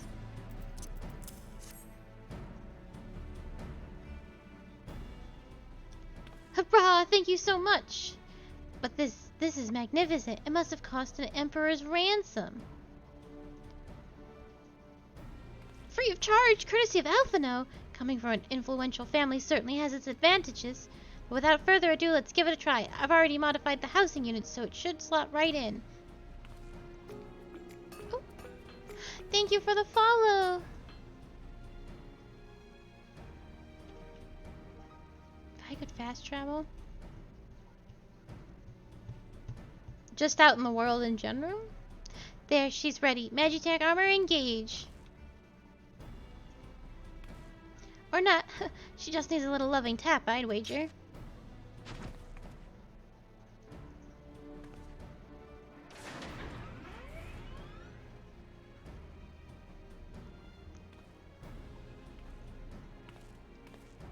Yes, she's alive! Let's take her outside and put her through paces, Akali. Would you care to do the honors? If I could put a fast travel point anywhere I wanted, I would put it like right in the heart of Vienna, Austria, because they make exceptionally good coffee. It is exceptionally beautiful, and that's just where I want to be all of the time. They also have amazing like cafes, I hear. I just want to be there and see all the operas and the orchestras. And if you're in like the middle of Europe, it's really just a hop, skip, and a jump to anywhere else in Europe, so hop into the pilot seat. We'll begin as soon as you're ready. Oh, and if for some reason you need to dismount, simply come back here and we'll start again.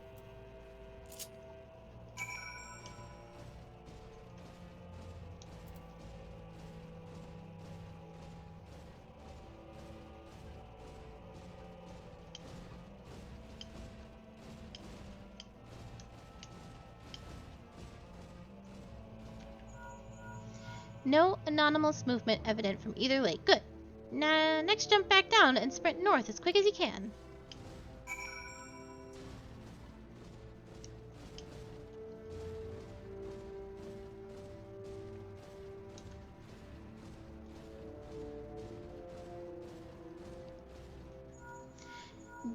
Leg joints absorbing all impact without incident. Excellent. Please make your way back, Akali.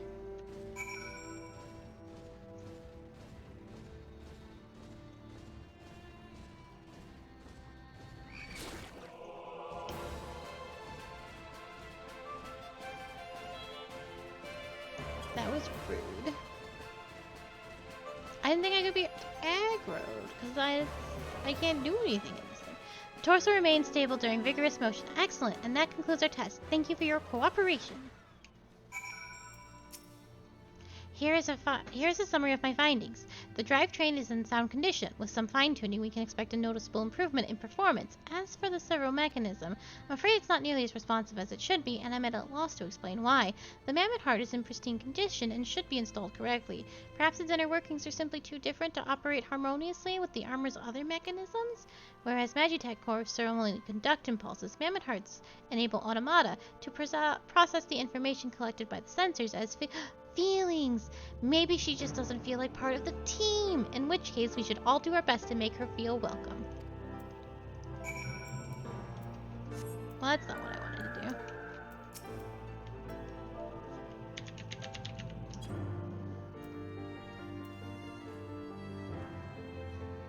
Click. My butt still still isn't...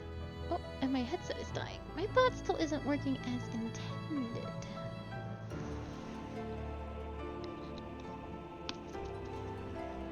Before we jump into anything else, let me see what is going on with my bunny honey bot, who does not seem to want to cooperate and do the one thing that I need her to do.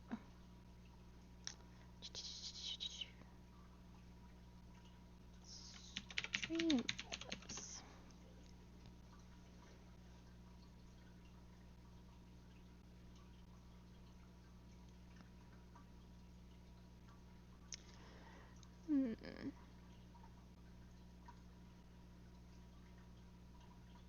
I'm gonna turn her off for a second.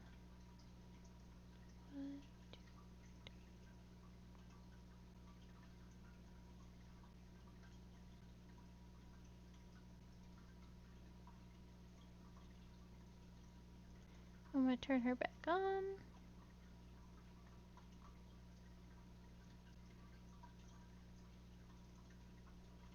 Bunny honey bot.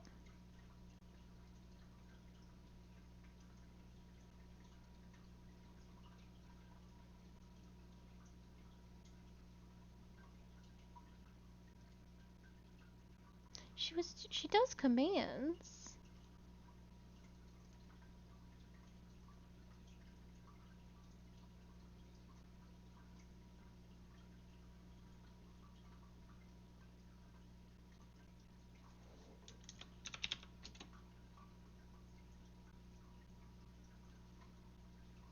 Well, that's not what you're supposed to do, but we'll fix that later.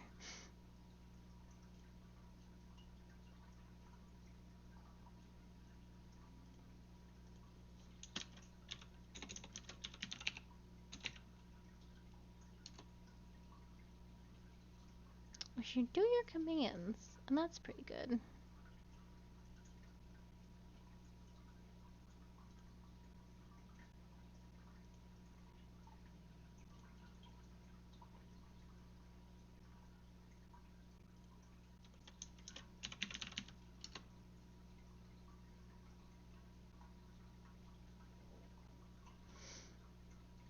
Maybe now she'll start saying when followers are happening. I don't think if I repeat it... Well, we'll see what happens. You're on thin ice, bunny honey bot.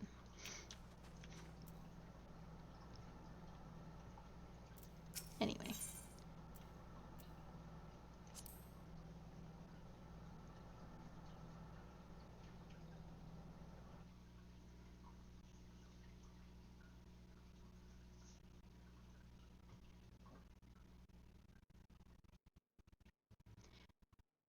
Daft as it felt, I gave it my best. I welcomed myself to a bloody standstill.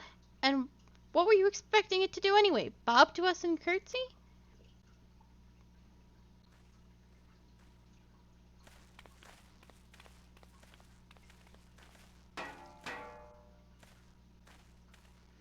No doubt you're wondering why the skiffle mechanism is so important as to warrant this silliness. Without it, the pilot would be required to control the armor's every movement manually. This would be an onerous task at the best of times and wholly impractical during battle. Using a mammon heart in the place of a worn Magitech core seemed a promising solution. Alas, the device does not seem to be compatible with Garlean technology. Wedge, are there no other ways we might demonstrate our appreciation to our friend here?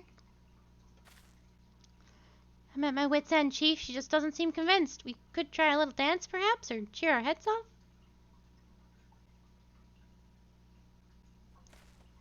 Imperials, they've come for the armor. Damn it, they have us cornered. That's the Reaper.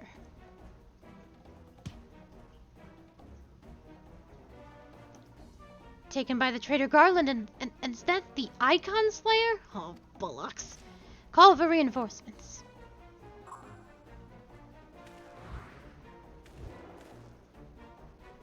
The hells you will.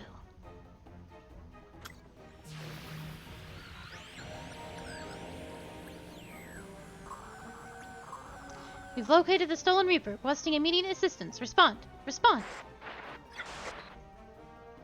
It's no use, sir. There's some sort of interference.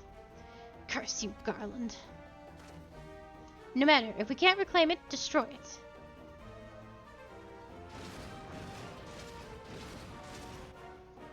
Bloody hell, Zakali. Protect the armor at all costs.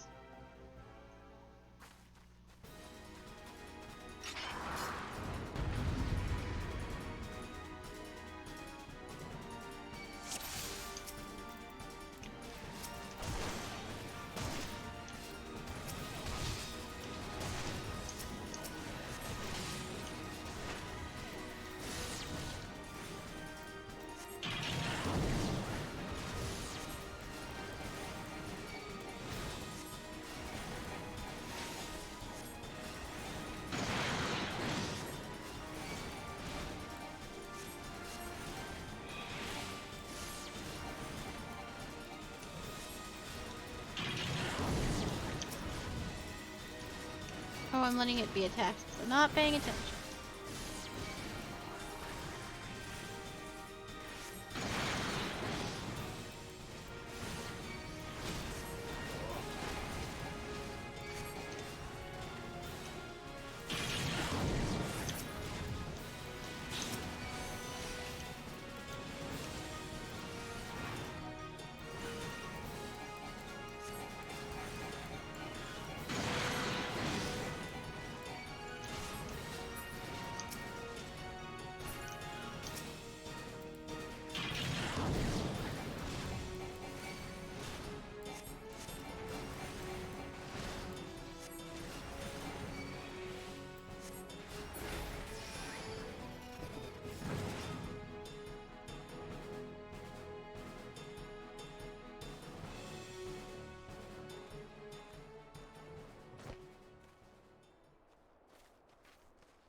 Chief, look, she moved. Ah, now she deigns to grace us with her presence. Took us a good while, but we're finally ready. It's time to infiltrate Castrum Sentry and rescue our comrades.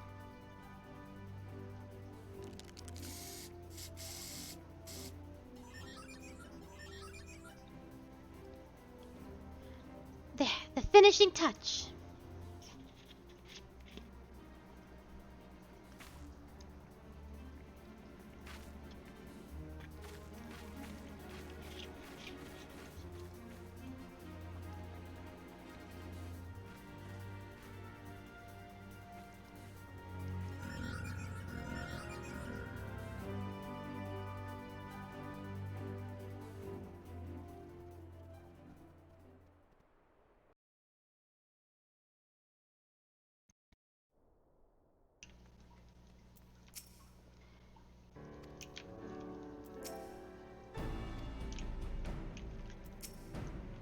The servo mechanism is now fully functional, and all it took was a simple fight to the death. Remind me not to install a mammoth heart aboard the Enterprise, would you?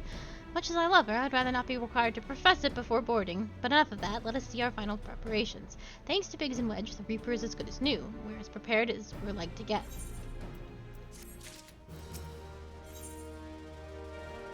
Sid awaits confirmation of your readiness to undertake the rescue mission. How go your preparations, Akali? We leave as soon as you're ready. Golemont, you came.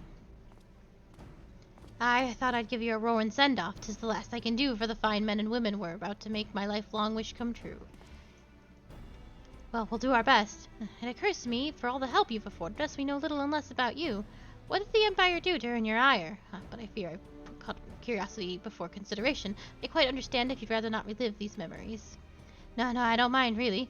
Truth be told, part of me was itching to tell you my tale. Mind you, 'tis hardly novel. I ain't the first to suffer at Imperial hands. Like most folks, I used to have a mother. She's a sweet, caring woman with a smile never far from her face. There was a sister, too. Pretty little thing. She was gentle as a lamb, though tough as nails. We were poor folk living simple lives, but we knew happiness just the same. Then the Imperials came and took it all away. When Alamigo fell, they put my family in a camp. Been a lad, I was made to do hard labor, while my mother and sister were forced to do far worse. They hid their suffering from me as best they could, but I knew the thought of it drove me mad. We had to escape, and so I hatched us a plan to get out of the city. We were picking our way through a gorge not far outside the walls when they caught up with us. And rather than allow themselves to be taken again, my mother and sister leaped over the edge before my very eyes. Heartbroken as I was, I didn't put up a fight when the Imperials clapped me in chains and dragged me back. 'Twas some years ago after that I escaped again, and that time I got away. I swore that I'd get my revenge on the Empire and become an adventurer so as to hone my skills and earn the coin I needed. But nay, 2 decades have since gone by, and what have I achieved? Bugger all, that's what. Not like you. You ain't been here 10 minutes and you've already done more than I managed in 10 bloody years. You give us too much credit, Guillemot. We seek only to rescue our friends. Well, what's more important than that? In any road, after you've got your friends back and you're planning on going after the Empire, and don't pretend you ain't. I've helped a fair few folk take on the Imperials over the years, and every time I have, it's helped stave off my appetite for revenge. But someone tells me I won't be going hungry for a while with everything you've got planned. And are you sure that it will satisfy you? If we wish to strike back at the Empire with your own hands, you need only say the word. We would glad to have you with us. Tempting though as your offer is, I'm fear I must decline. I swore I'd get revenge on the Empire, 'tis true, but I've long since realized that the front lines ain't no place for a man like me. Aye, there's some that would call me a craven, but I think of myself as a realist. My talents lie in scheming, you see, not swordplay. Helping folk like you is how I can make the most difference. But that's quite enough storytelling for one day. Best not keep your friends waiting any longer. I'll be praying for your safety and success. May Ralgar give you strength.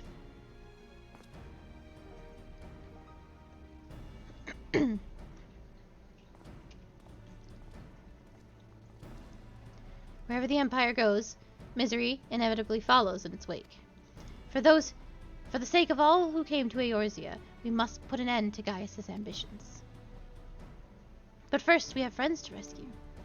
Biggs, Wedge, and I lie wait east of Castrum Sentry, just outside the Stronghold's patrol perimeter. Join us when you're ready. Oh, and don't forget to wear your disguise, or this will be the shortest rescue mission in history.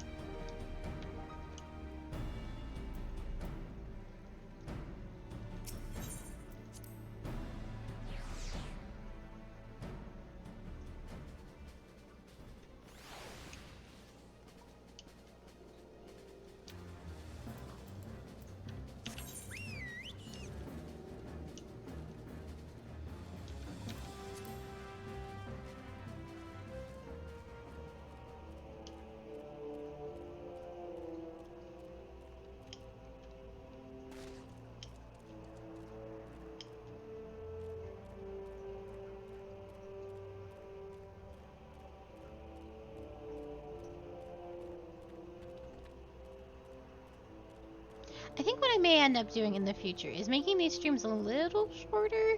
Maybe 3 hours is better than 4, because we're blazing through the game actually quite quickly. And we have actually a long time till... Oh, I've gone the wrong way.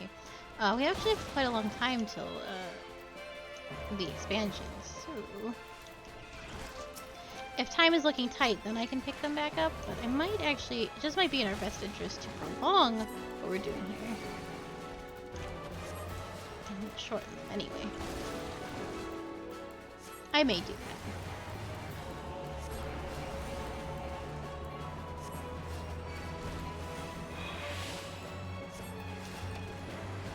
that. 80 right now is the cap, and it'll be 90 in the fall. So I'm at 48.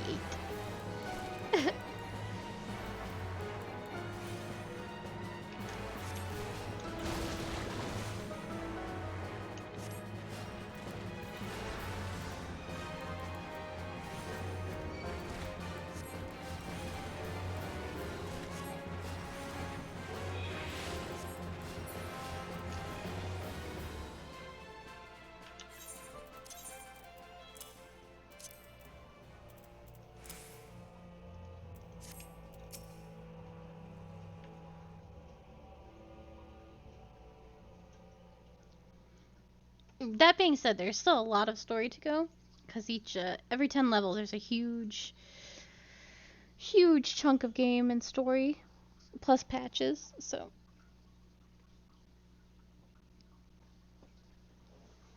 It will take us a bit to get there, but I think 8 hours at a time is actually going to blaze us through the game faster than I anticipated. 8 hours a week.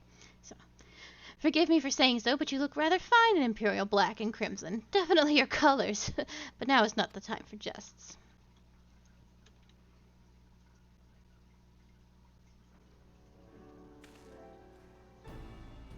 Let's review the infiltration plan. Castam's Gentry lies just beyond. A short while ago, an Imperial patrol left to do its rounds. Alphino and I will create a diversion out here and keep them occupied for as long as we are able. Meanwhile, the three of you will enter the stronghold, posing as the patrol returning from duty. Should Alphino and I prove less distracting than hoped, I will contact you via Link Pearl. Be ready to beat a hasty retreat.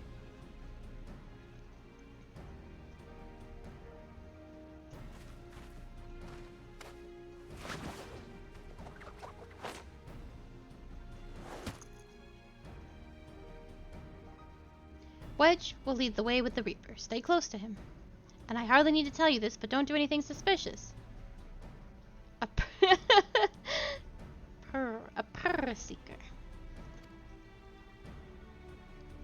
Oh, and lest you wonder, Ida and Y'shtola had left shortly before you arrived. We had planned that they should linger in the vicinity to cover our retreat, in the event that Alphino and I were attracted too much attention, but the approach of an Imperial vehicle forced us to improvise.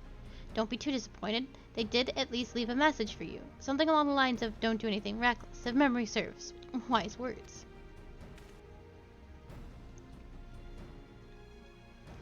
Alright, the Imperial Patrol should be returning any moment now. You'd best be off. Good luck, Akali. May the 12 keep you.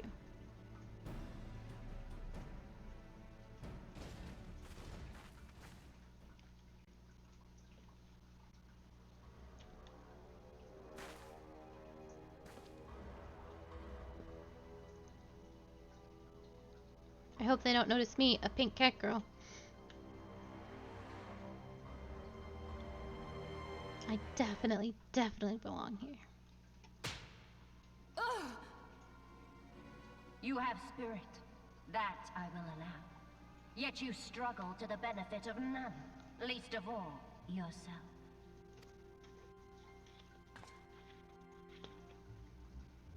This echo of yours intrigues us.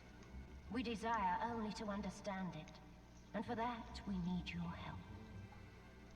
You wish to be rid of the icons, do you not? You would have saved yourself a great deal of torment had you accepted our aid from the beginning.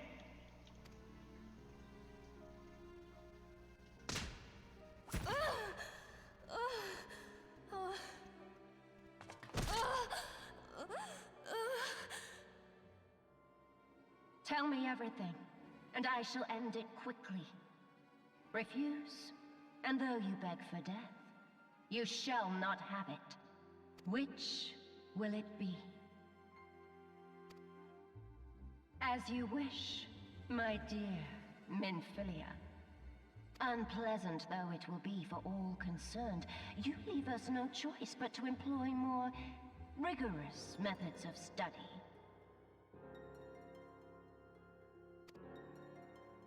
Yeah. Be so kind as to deliver the prisoners to Castrum Meridianum.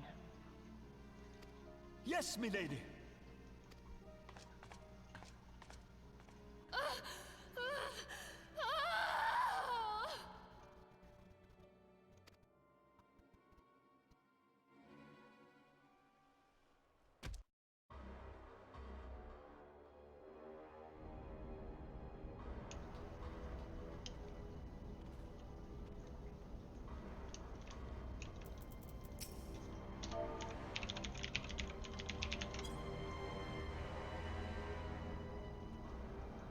Oh, my apologies. I didn't notice you there. So engrossed was I in my task. You'd be engrossed too had the Tribunus commanded you to arrange for the prisoners to be transported.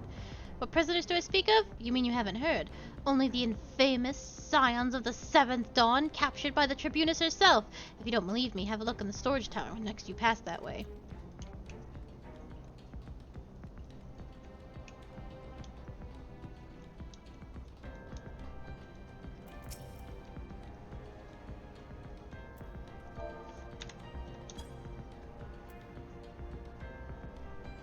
That's a fine salute. Part of the maintenance crew from the Ocidans, are you? Welcome to Castrum Sentry, engineer. What, prisoners? Ah, you've heard the rumors then. Yes, they're being held in the storage tower, but I strongly suggest you pay them no mind. You were summoned here to work, not to go up at Eorzeus' defeated heroes. Now, show a bit of enthusiasm or I'll have you reported.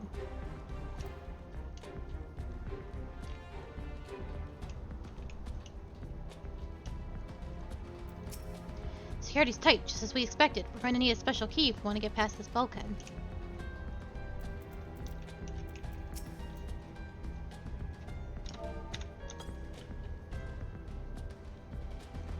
Greetings, comrade. Forgive me for asking, but you haven't visited the storage tower recently, have you? I only asked because I dropped something in there, and, oh, who am I fooling? I've fallen for one of the prisoners, alright? I dare say you know the one I mean. The Soviet blonde. Goodness, no. It's the Lalafale lass I'm smitten with. She's so adorable, it hurts. I want to sweep her up into my arms and squeeze her till my arms ache. What do you reckon it will take to convince the Centaurian to lend me a key so I can see her?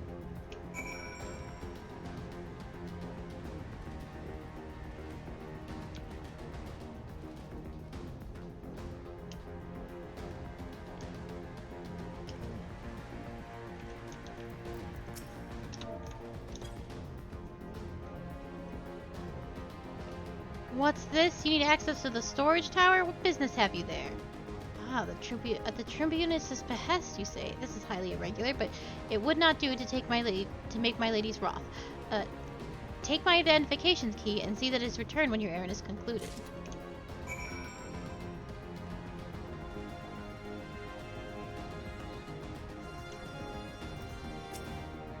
Security is tight.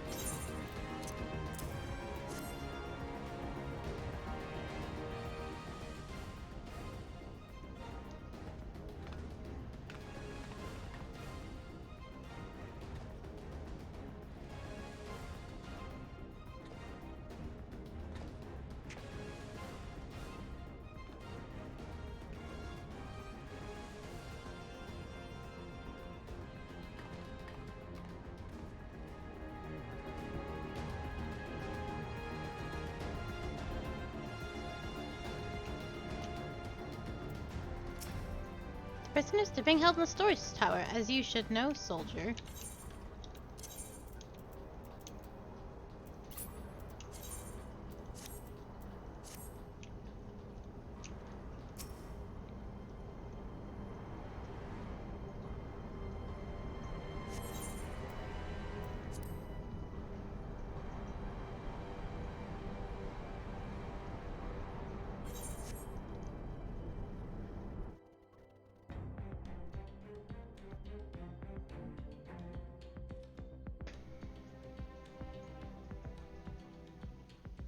No!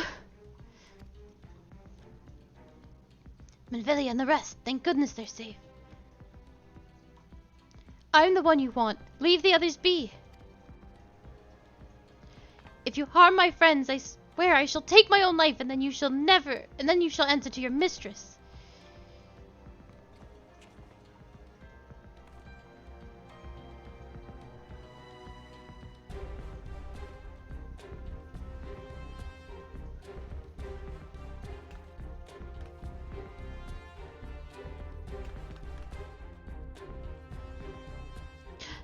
Taru, we must do something. We risk letting the entire castrum know we're here. Aye, you're right. We may not get a better chance.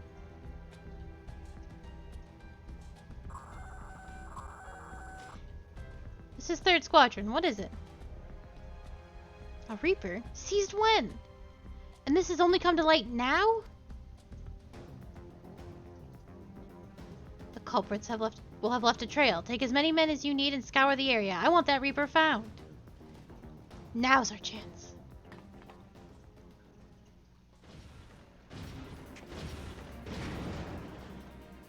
What, strike my last. Eliminate the intruders.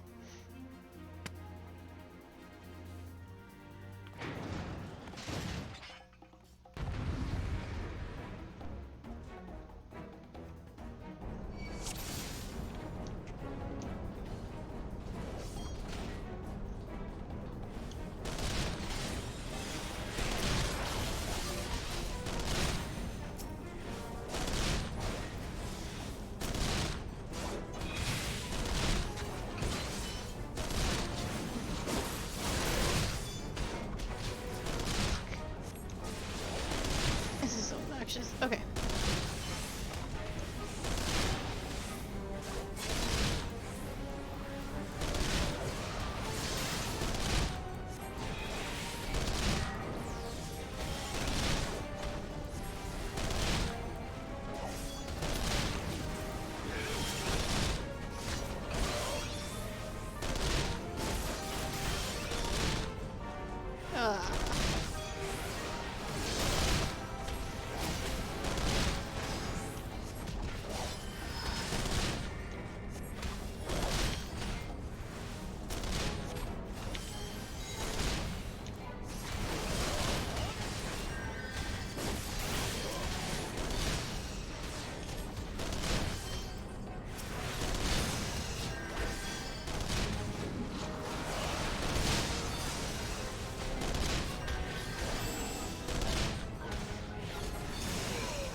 Oh, golly, I was so scared.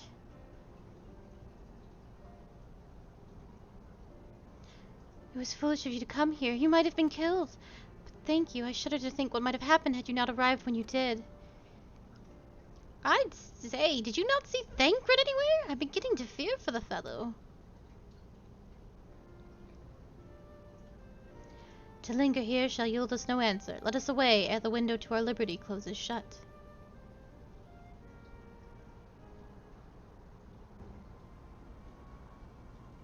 What did you say? Escaped? Then recapture them. Fail and I shall have your head.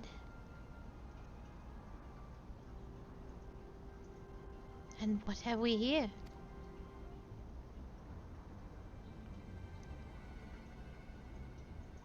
The Tribunus herself, just as you said. You have an eye of an harem, Ida.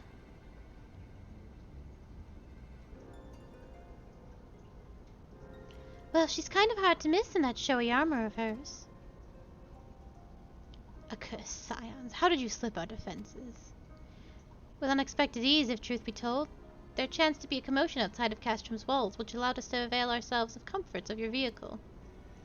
Ishtola is just being polite. That was one of the most uncomfortable things I've ever stowed away in. It's no wonder it's called the Phantom Train. No passenger would ever be seen dead on it.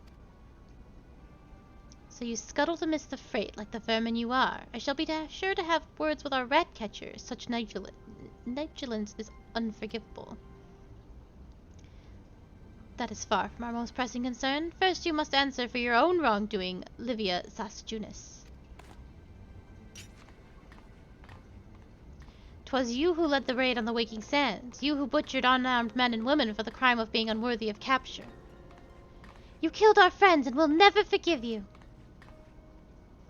Nor shall we suffer you to plague Eorzea a day longer. Betake you to your guard.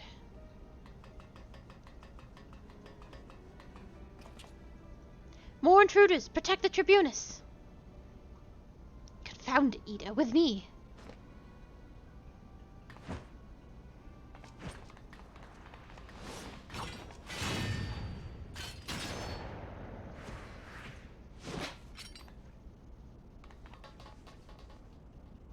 After them!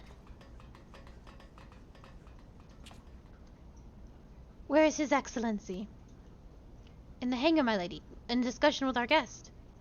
Alert him at once. Yes, my lady.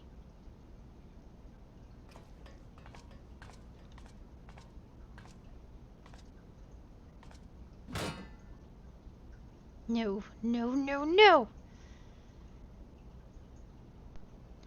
There they are! Fan out and surround them!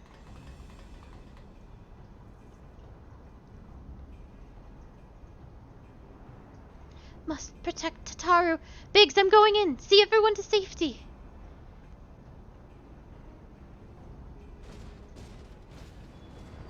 No, Wedge, don't do it.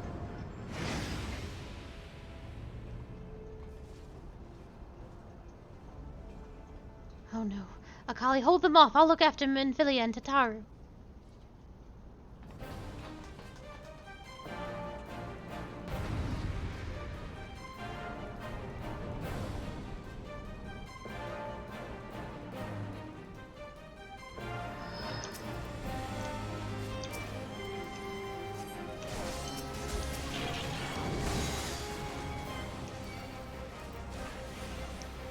Oh, eye for an eye. That's an old ability. Scholars used to have it?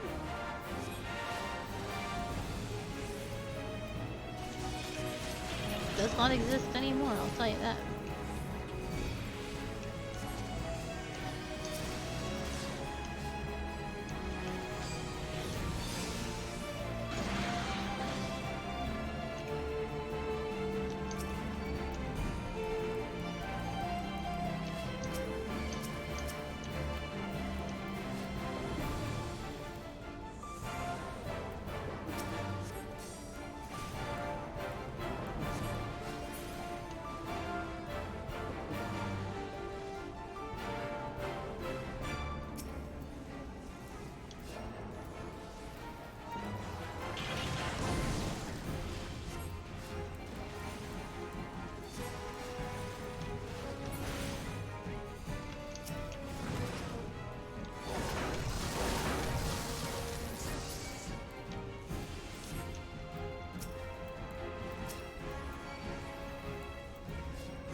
Oh boy.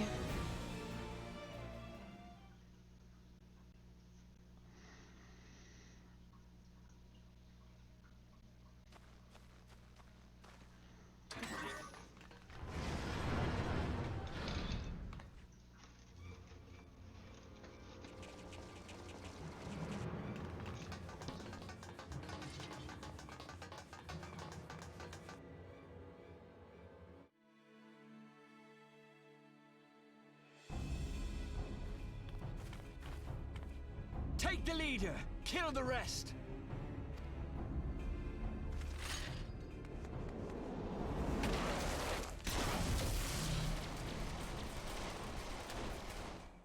What the? The Astola! Pray, forgive us our delay.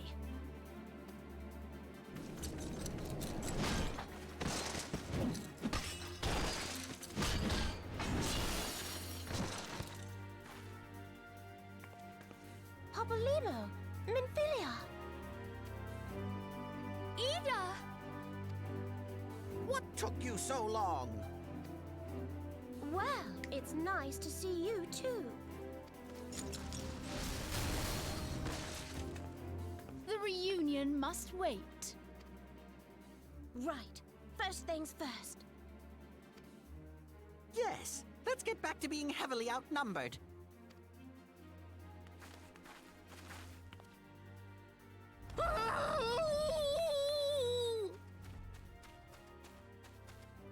You ditched your Magitech armor. Fool of a Lalafell! Well, excuse me. She's all yours if you think you can do any better.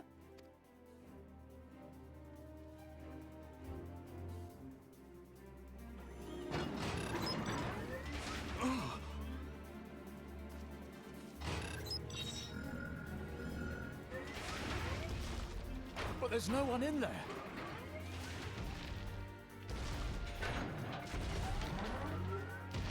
This is Sid. Can you hear me? I need you to count to 5, then jump. Understood?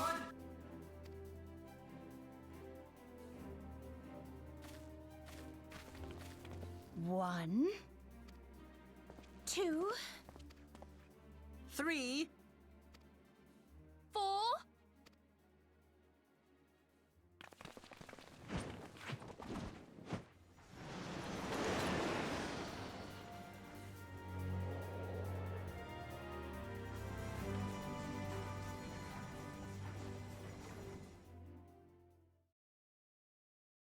I know not which is more pitiful, the charlatans who rule Eorzea, or the masses that clamor for their implausible panaceas.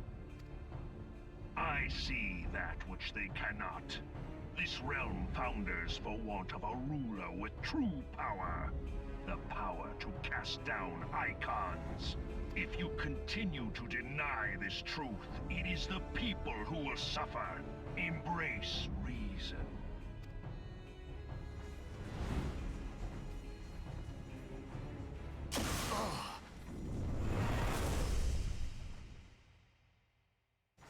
What in the 7 hells?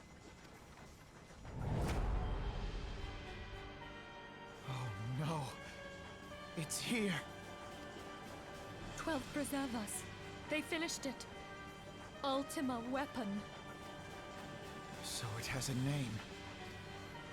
It is a relic of ancient Alag, excavated from its resting place deep beneath Alamigo. The Alagans used it to crush primal and foe alike. And now the Garleans mean to do the same. Damn you, Gaius! Look! There! Beside the Black Wolf! An Ascian! An overlord, no less. His garb attests to that. La Habrea. It could only be him.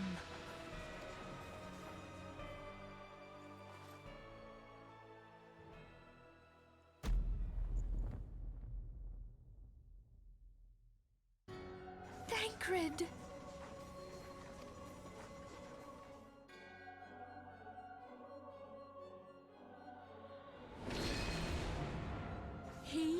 was La Habrea? No. No, this cannot be!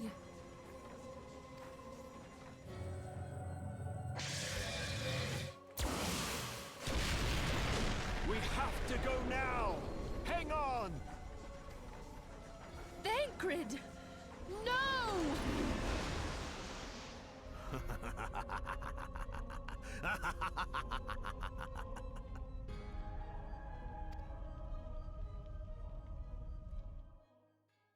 I know you're really torn up about this, Q. I know how much you love Thancred.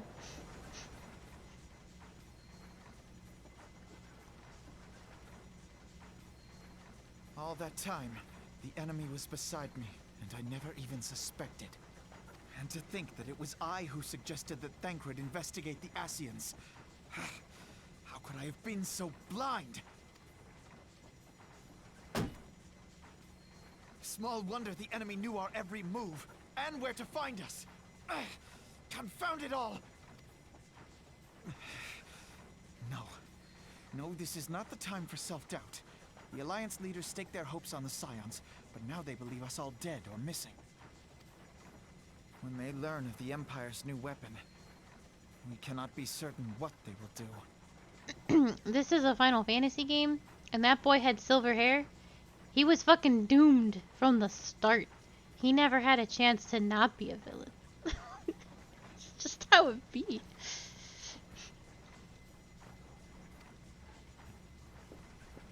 We must go and offer them what assurances we can that defeat is not inevitable.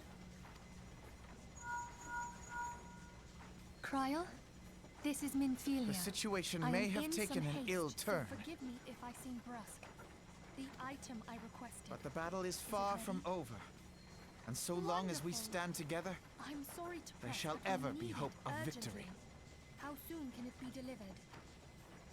The people of I am Eorzea in falter your for debt, want my of such friend. hope. Let us provide it.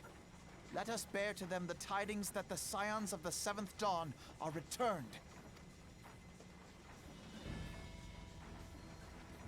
Matters are coming to a head. I hope we can count on you. My regards to Grandfather.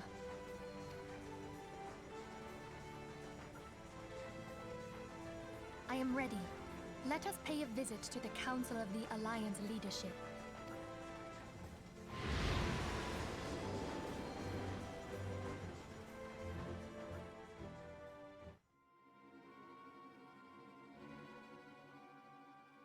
Hells take the Black Wolf and his new toy.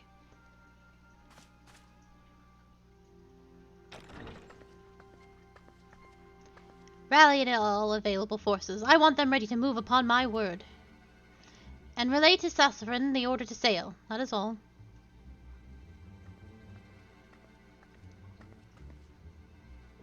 The maelstrom stands ready. What of the flames? Ready as we're like to be. I need only give the word to Royale.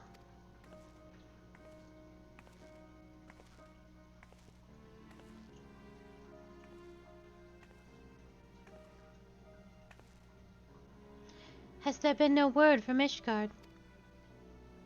None. The dragons have got their tongues. Silent to the last. I was unwise to hope for better. What would stir the Archbishop to open his holy mouth if not this? And he claims the fury for his god. 'Tis bad comedy.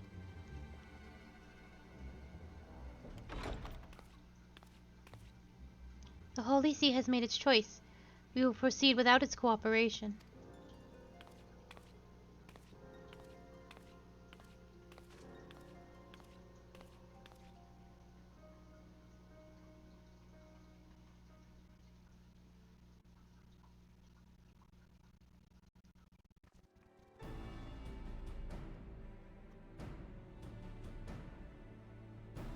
I believe we are all acquainted with the terms of the Black Wolf's ultimatum.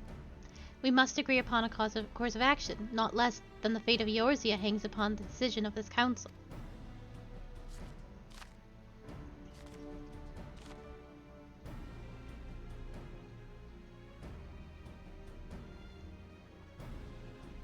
Van Belsar claims to wield the power to smite primals. should we yield to him, he pledges to rid the realm of its false gods, yet offer resistance, and he swears that we shall share the Primal's fate. Pardon me my bluntness, but I not like these choices. This is too great a decision for any one of our nations to make alone. Choose we surrender or resistance, we must answer as one, for if but one surrenders, the rest shall surely fall. Let us pray for the wisdom to do right by all our peoples.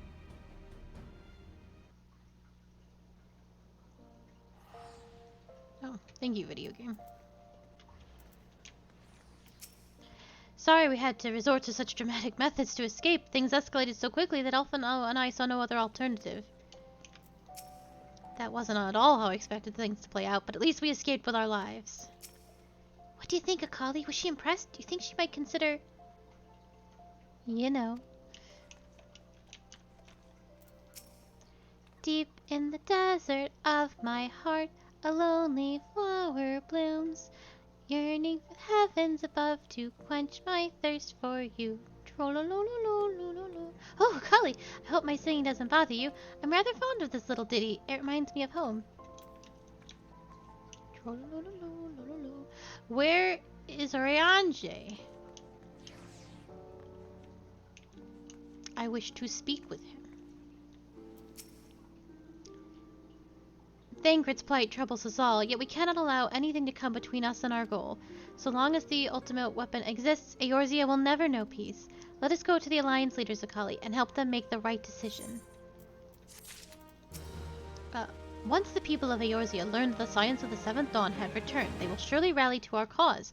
We need only sound the clarion call. Minvalia is greatly concerned by the recent developments concerning the Council of the Alliance leaders. Grim tidings, Akali. It seems the word of the ultimate weapon's existence has already reached the Alliance leaders in form of an ultimatum. They have gathered in the fragrant chamber and are deliberating their answer even as we speak. Beleaguered as they are, I fear they may well elect to lay down arms in the belief that surrender will spare their people untold suffering. Yet nothing could be further from the truth. That which the Black Wolf offers will doom Eorzea, not deliver it, and the leaders must be made aware of this. Let us hurry to them, Akali, and to ensure that they do not act in ignorance of the consequences.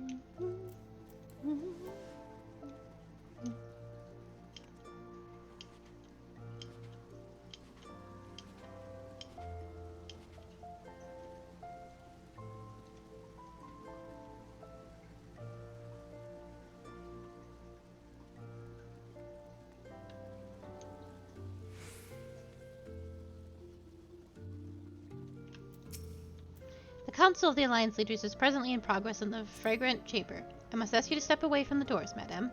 I'm sorry? You're here on behalf of the Scions of the Seventh Dawn? 1,000 pardons, my lady. Of course you may enter.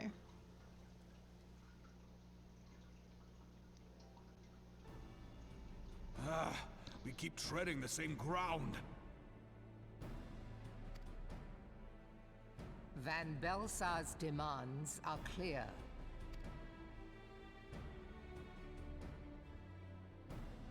Alas, our minds are not.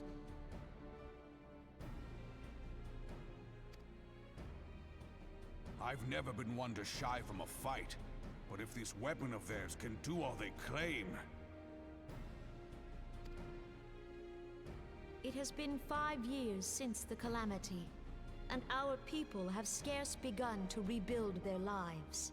Can we now, in good conscience, call upon them to risk what little they have left? I would spare them the pain of further conflict. Conflict, I say, though that would imply forces set in opposition. If the combined might of 3 primals could not stay Garlemald's new terror, What meaningful resistance can we offer? We who struggle to quell the foes who rise up within our own borders. Long have we fought the primals, but to what end?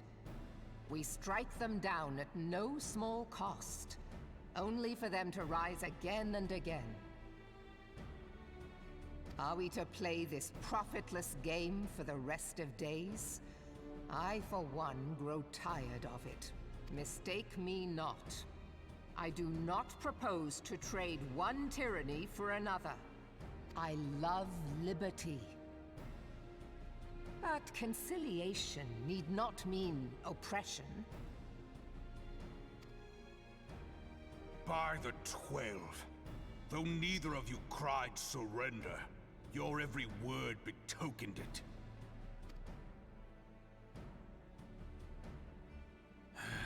Not that I deny there is truth in what you say, nor can I rightly claim that Ul'dah is ready to fight.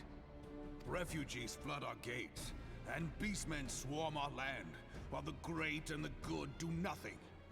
My flames struggle to bear the burden. I put on a grand show at the Remembrance Service, made all manner of lofty promises. I've made good on not a bloody one. Do not blame yourself, Raoban. You said only that which the people needed to hear. All present have done the same. Our citizens had become lost to hope.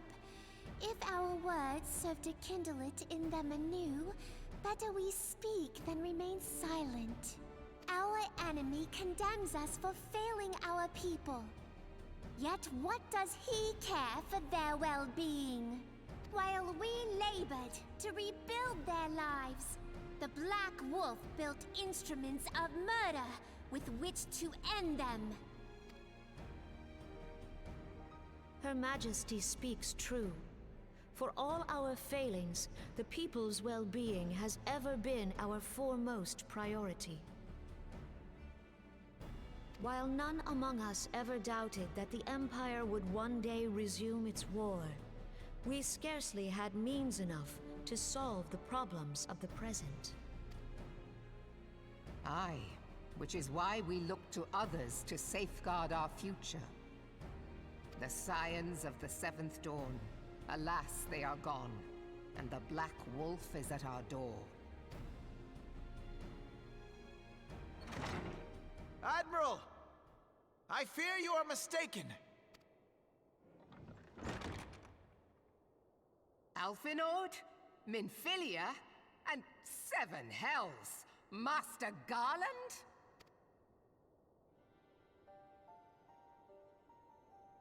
And you, dear friend. By Ralga, you're alive. All of you. As we approached, I would swear I heard talk of surrender. But I know that cannot be. It is not the Eorzean way. Hear me, my friends. Accepting the Garleans' offer to vanquish the Primals would be folly. Folly, I say. For might is not the answer to the primal threat. Indeed, the more the Empire exerts its strength, the worse matters will become. Primals enter this world when mortals call upon them, and mortals are wont to appeal to a higher power when they are desperate. Nothing is more certain to breed desperation in the beast tribes than the Garleans' proposed solution. The true answer lies in a lasting peace. But the Garleans only know war and conquest. Should Eorzea fall into their hands, there will be such suffering as none can imagine. We are not blind to the many challenges that each of your nations face. Yet you must not give in. Aye. Remember 5 years ago when you wagered all for the sake of the realm? Remember what you fought for, what you were willing to die for. Let the memories rekindle the fire in your heart, for Eorzea has need of it again. Come what may, we Scions will never give up the fight. And so I bid you stand with us. and together we shall safeguard the future of the realm. A great man once said that a shrewd merchant grasps not for the quick profit, but invests in the future. Wise words, eh, Raoban? Sid,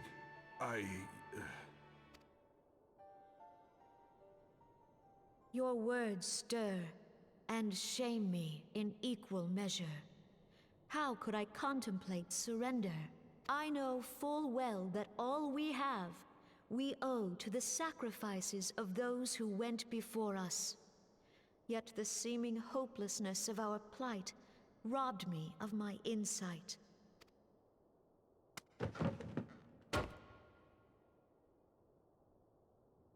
We Gridanians have no love for war, yet we have still less for those who would threaten our homeland.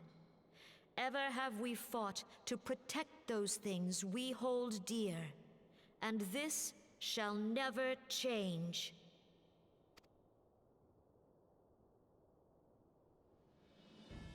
Gridania will go to war. We will fight the Empire for the sake of the realm and all who abide here.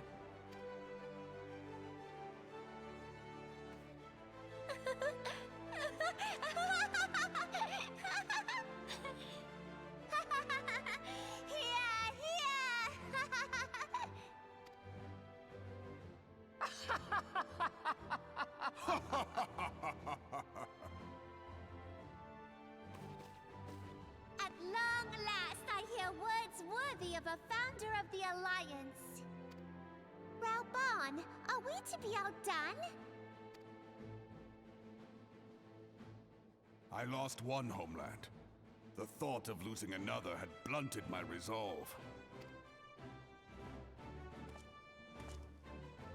But no man knows better than I that if you want aught, you'd best be ready to die for it.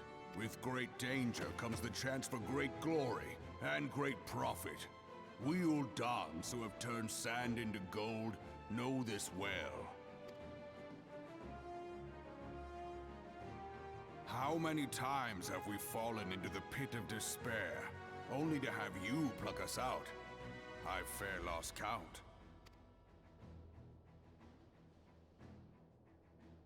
Reckless, the lot of you, like bloody pirates. Well, I won't waste my breath trying to talk you round, on account of being a pirate myself. And the pirate who shrinks from a challenge is no pirate at all. Those who would pick a quarrel with us must choose.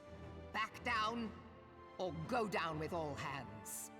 Let the Garleans come. The united strength of Limsa Lominsa will be waiting for them. If our realm is to be free of this pall of darkness, let it be by our own hands. For Eorzea!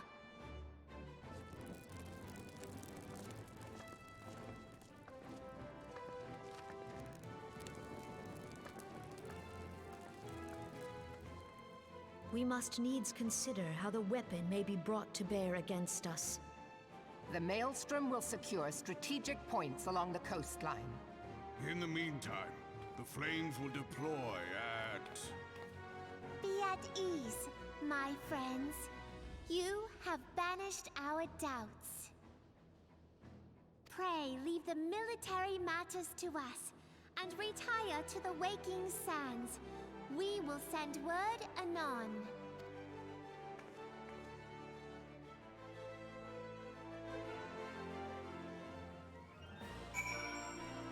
It's super cheesy, but it's super good. I don't know. It's definitely Final Fantasy, and we're just short of a like a Kingdom Hearts speech where everyone's talking about darkness and light. I don't know. I really enjoy it. So there's a couple of things that I want to do. The more I thought about it, before we get it would be silly to actually go the full length that the stream normally does anyway, because the next two dungeons are incredibly long and story driven, and will put us on a path that goes way over the allotted time. So we'll do those tomorrow, to be sure, as we approach the end of the game.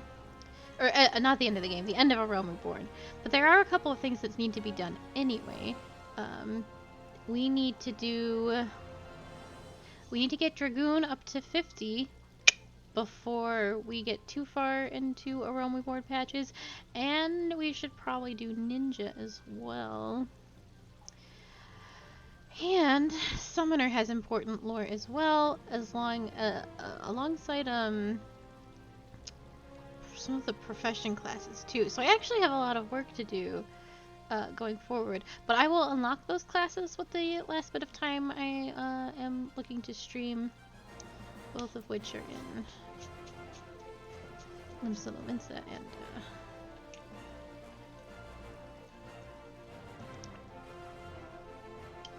what's that other place called? Gridania. Let's do Limsa first.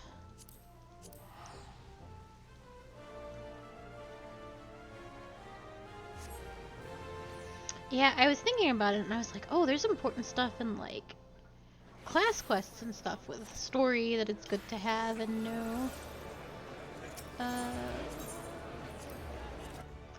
Let's get our cooking quest, and I can show you how cooking works. Or crafting works in general, I guess. She's naked. Oh, that's not what I wanted to do. I beg your pardon, good madam, but this is the Culinarians Guild. If you are here to dine at the Bismarck, one of our waiters will be along shortly to show you to your... Oh, you're not a patron. Might I assume then you wish to become a culinarian? If so, I wholeheartedly recommend you join the Culinarians Guild, where one may learn the culinary arts under the finest chefs in all the realm. What say you? Wonderful! Without further ado, I shall acquaint you with the history of our guild. As you are doubtless aware, Limsa Lominsa has long been the gastrometric capital of Eorzea. The city's rich culinary tradition is the product of a unique combination of factors. The first is our proximity to fertile lands and plentiful seeds of Vilbrand, which have ever yielded bounteous produce. The second is our standing in the realm's foremost trading post, which grants us access to not only exotic ingredients from faraway shores, but also to foreign merchants versed in their use.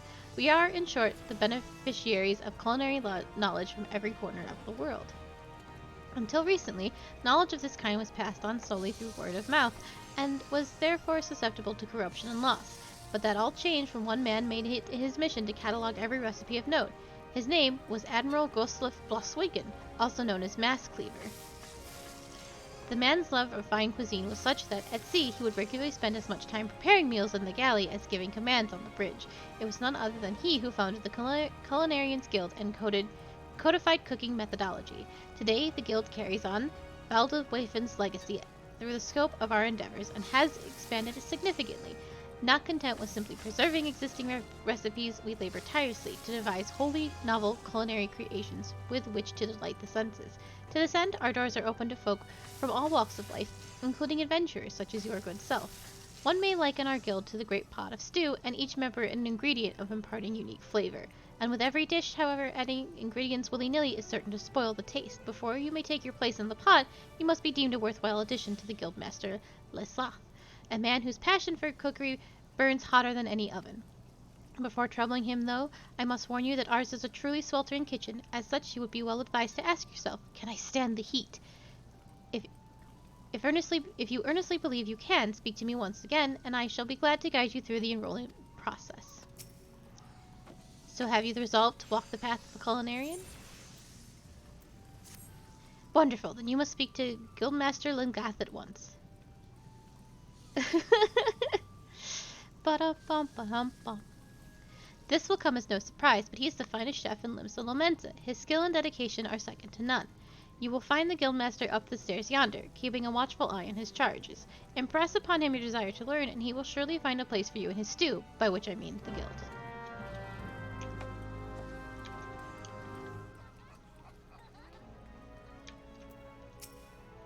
Well met, venturer. I take it you want to join the guild? Let's have a good look at you then. Bah! What an unfed whelp like you know about cooking. Judging by them scrawny arms of yours, you'd struggle to lift a spoon, never mind a skillet. I jest. It doesn't take muscle to be culinarian. Else it don't even take talent, at least not on its own. No, lass, more than anything, becoming a good cook boils down to passion. If you got that, you ain't got nothing, and you can't achieve. So tell me, you got it? Have you the passion to become a culinarian? Yes, that's the spirit. Your passion for the culinary arts is plain to see, and you'll be needing every bit of it if you want to become a master culinarian. Why, if mastery was a 12-course dinner, I'd hardly have finished the soup. Make no mistake, our trade's as tough as old mutton, and passion's the only thing that gets us through the grisly bits. But enough talk. What do you call yourself? Well then, Akali, welcome to the guild. To mark the occasion, I present you with your own skillet. Ain't much to look at, but it will serve a novice like yourself. Now then, let's see whether you can tell which ends which. I know. I said you'd struggle to lift a spoon, but you've won me over. Now, show me you can hold a skillet, and I'll get you started on your first task.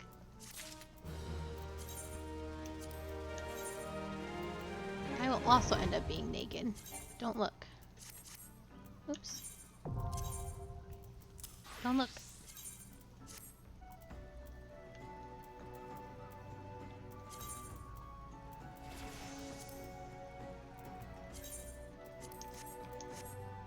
Okay. So this is how cooking works. Or anything. Open up your log, and you've got all these things that you can make.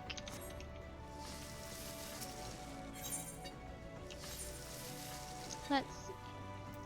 I do believe I need this.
I'm gonna buy all the ingredients.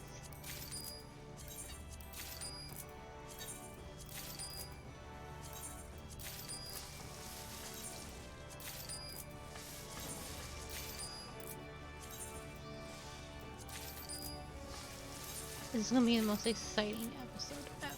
Oh, I don't need that many bat wings. Well, I'm gonna get 10 bat wings.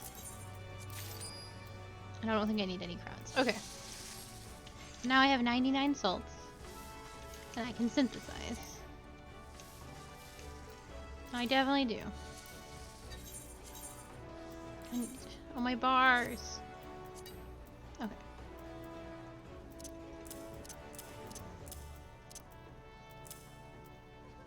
And I have one button. Because I'm level 1. And I press it, and then I make the salt. And I do not remember when I get quick synthesized, but I will try and get it as quickly as possible. So I've made some table salt. Look at my tiny little skillet. And I fry up some table salt.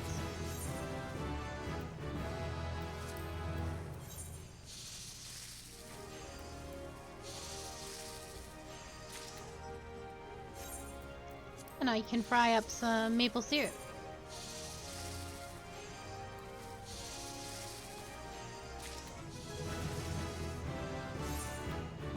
And fry up some maple sugar.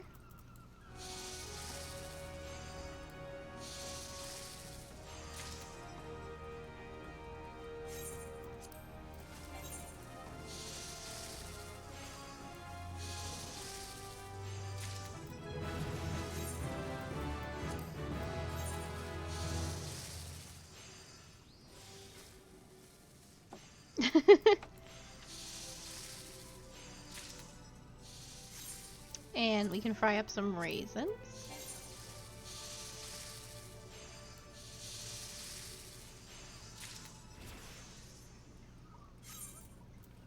And we fry up a boiled egg.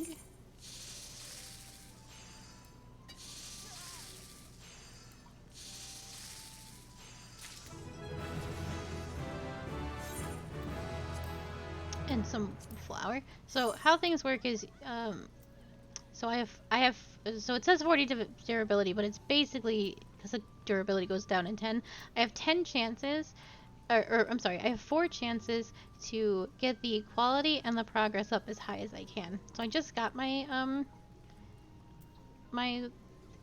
quality, and when you get the quality up, you have a chance, so I'll do it like this. So now I have a 3% chance of making a high quality flour. That's obviously not going to happen.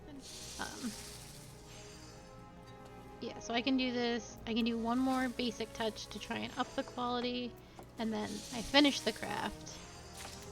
But yeah, but it was only a 5% chance. And the same with this one. 5% chance.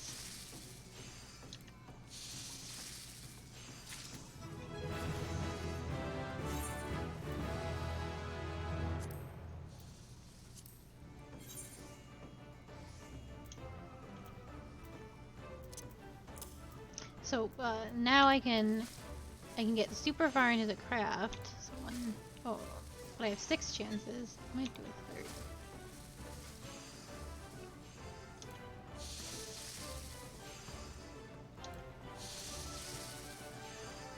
Well, I would finish the craft anyway, but in case I was just short, I can hit my master spend button and restore some of my points. So I can put in like another couple for get that a little bit higher. Well, I didn't make it high quality, but my whole thing did something cool. Don't have any anchovies, don't have any crayfish. Fishing in this game and cooking go hand in hand, unfortunately. Make some flatbread.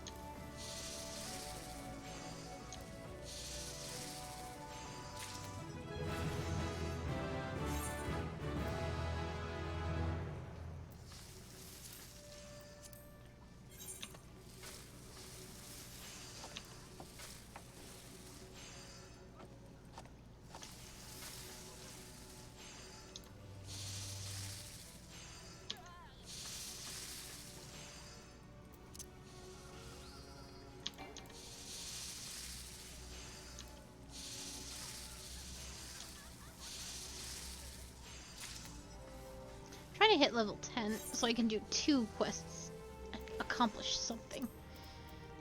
And as you level up, you get the ability to make new things of your more appropriate level. So I'm frying up some sweet cream.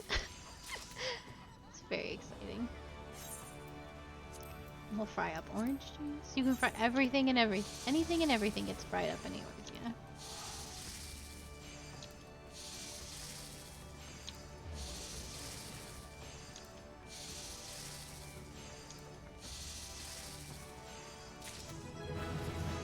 Almost.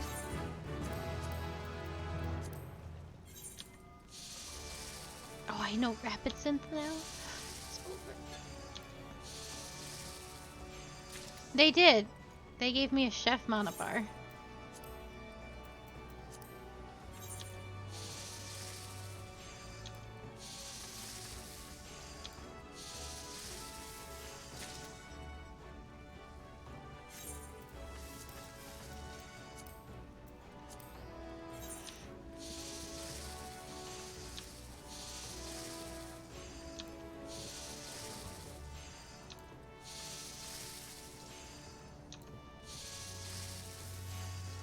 Oh, I've got new buttons. These are all terrible. Well, not Hasty Touch. Hasty Touch, I increased my efficiency, which is, I believe, quality, by 100%, but it only has a 60% success rate, so... Oh, it worked. Wow, look at my success rate. It worked every time. Where was this when I needed it most? Video game. And then Rapid Synthesis, I have a 250% increase for progress, which is this button, but it's only a 50% success rate. I see. Well.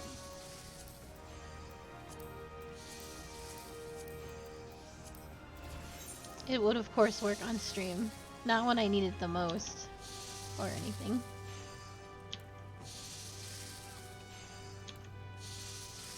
We're only going to do this for a moment longer. I'll get my quest from this man and then we can move on with our lives.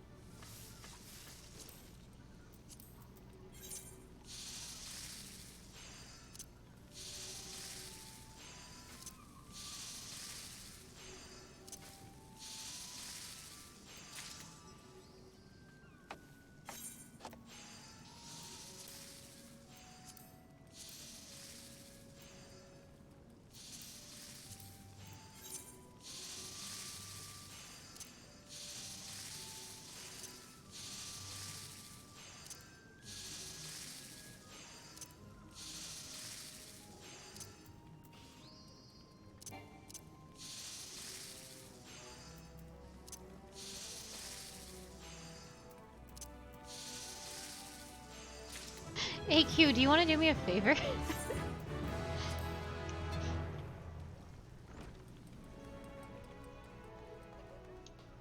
I know you're probably busy with actual things. Lathos wants to assign you your first task. I see you're holding the skillet the right way around. Good. A culinarian lives and dies boys utensils. Get that into your head before you do aught else, or your food will look like shit and taste worse. Now, let's go see what you can do. For starters, I want you to make me maple syrup using your skillet. Recipe's as simple as they come. You only need 2 things, maple sap and a fire shard. Jossie sells sap over at the guild counter. Now, time's a wasting. Go and get your work if it don't pay to keep folk waiting on our trade. I've already done that? Have I not done that? Oh, I think I used it for something.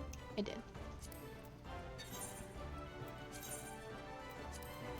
I don't even think she's paying attention. Cute.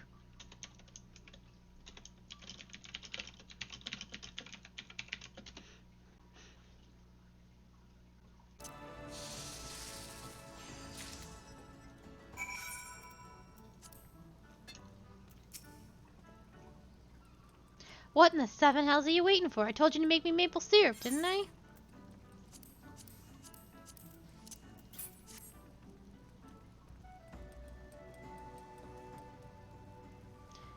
Maple syrup's ready, isn't it? About bloody time. Let's see how it tastes then. Oh, this ain't bad. Flavor's alright. Consistency's nearly there. In short, a damn sight better than a lot of the novices manage. And you probably know maple syrup's one of the most popular sweeteners around, and a key ingredient no matter of cakes and treats. What you probably didn't know is that boiling stuff down gets you maple sugar, a different sweetener with different uses. Just goes to show you the simplest ingredients can have hidden complexities. I said earlier that a culinarian lives and dies by his utensils. Well, that's just half of it. He also needs to know his ingredients, and that's something that only comes from experience. Keep your nose to the stove and report back when you're ripe for another task.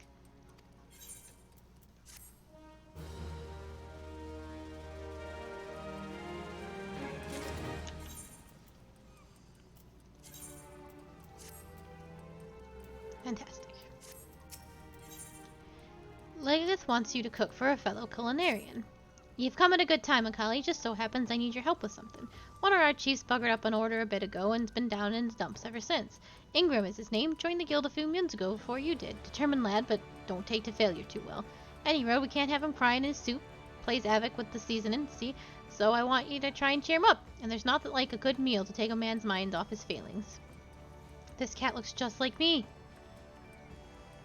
Any road, we can't have him and there's nothing not like a good meal that takes a man's mind off his many failings. A nice bit of grilled trout should do the trick. 'Tis one of me favorites. Aye, it was, if you was to cook him up a plate of that, I reckon he'd find the experience slightly motivating. The main ingredient, princess trout, can be added idling. As for Ingram, well, you'll find him working in the kitchens. Prepare the dish and take it to him. Happy grilling. I was gonna have Q log on and catch me a fish, but she is not paying attention to me.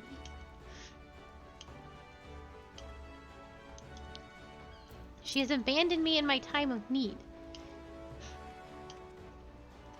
Q, who played Final Fantasy II Fish, has abandoned me in my fishing time of need. Abandoned.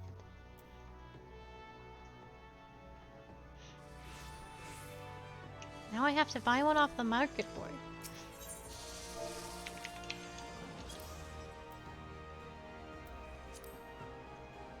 There is no way that people don't have fish. What? Grilled trout. Is it just... You've abandoned me!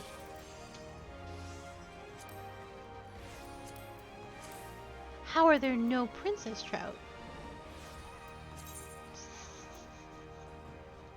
That's crazy. Anyway, since you're now paying attention, can you log on to Final Fantasy XIV and catch me a princess trout? Because I can't even buy one off the market board. They're not there.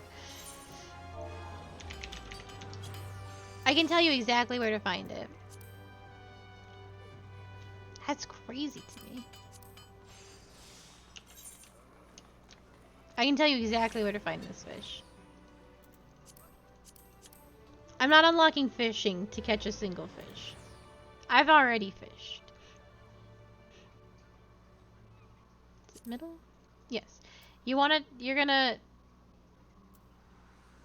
do it for me. It takes 2 seconds.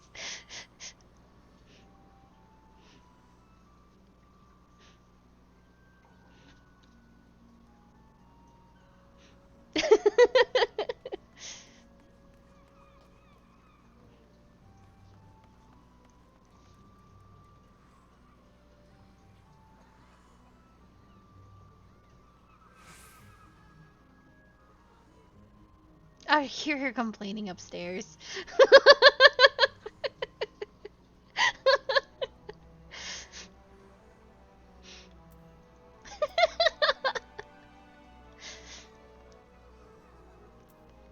Thank you. So you teleport to Summerford Farms and you can catch one in like either of these rivers. I'll go unlock something else while I wait for you to do that.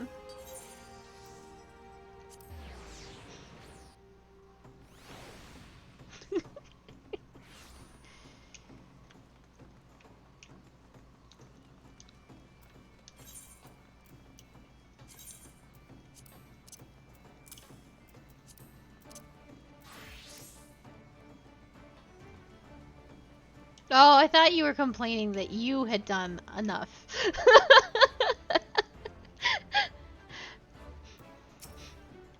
There's not behind these convent doors for a worldly type like you, my sis. We're the dutiful sisters of Eldowes, a pure and saintly like. Now bugger off. Hang about. Ain't this the last that goes by the name of a collie? I knew it. We like to snilch in the risen talent, and from what I hear, your head and shoulders is above the rest.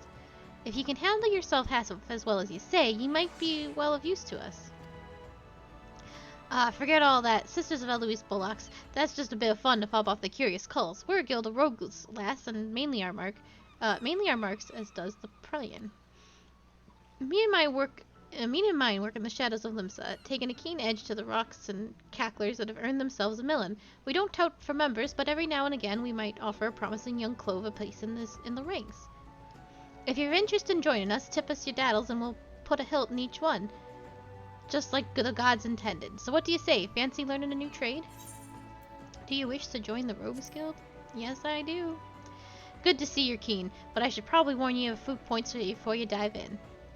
Where most guilds take pride in turning their members into beast bloody candlestick makers they can be, we take care of only about getting the job done. And that job ain't pretty. You become one of us, you'll soon be neck deep in scum and knife fights. So if you're looking to scamper across rooftops and bilk dandies off their blood, you'd best take up it with a different crew. Think on that and come back if you're still keen. I already said I was keen! Lone Ward would have you reaffirm your desire to join the Rogues Guild. I didn't scare you off then? Bene, they told me you was a meddlesome lass, and so it's proved. You'll need every ounce of that metal soon enough. Now step inside and have a prattle with Jack A. He's our upright man, the master of the guild. Jacques? Is it probably Jacques? Jacques? Jacques! You may now freely enter the Rogues Guild. Speak with Lone Ward whenever you wish to gain admittance to the guild's headquarters. Oh shit! You don't look like you're a fisher. Where's my fish?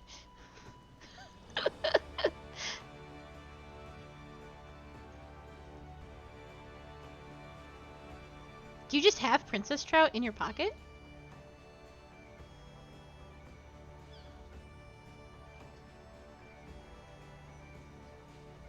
You can't possibly just have fish in your pocket. Oh. Summerford Farm. So it's Middle Enosia. Hold on. Middle Enosia and these two rivers. I just need one.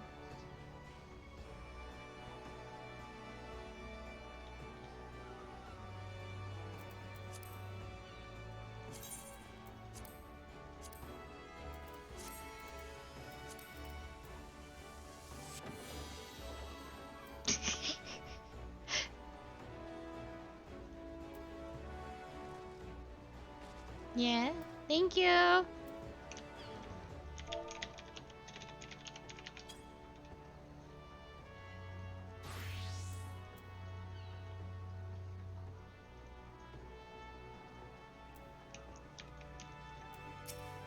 You ready to head inside?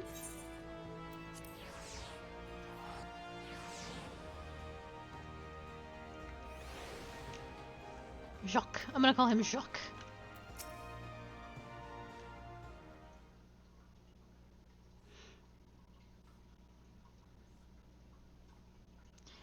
I'm the one they call Jacques, though I'm surprised you heard of me. Perhaps you'd be good enough to tell me your name along with that old kindly Clove has told you mine. Ah, the famous Akali. Only left patch had let you in, did he? He can't throw a blade for shite, but that one eye don't miss not when it comes to sizing up a dimmer mort for the Stalin. Just one thing, you ain't a pirate, are ye? Well then, it's about time you was stalled into the rogue. Pull out your best beater cases and I'll swear in myself when you're ready. Now, I could fill your waddles with the storied history of our guild, but that's just winds and wind. The most important thing, the only thing we care about is getting the job done. Now, most folk, and I'm assuming you're among them, know that not long after Limsa's founding, the city was overrun with a multi-collection of pirates and thieves.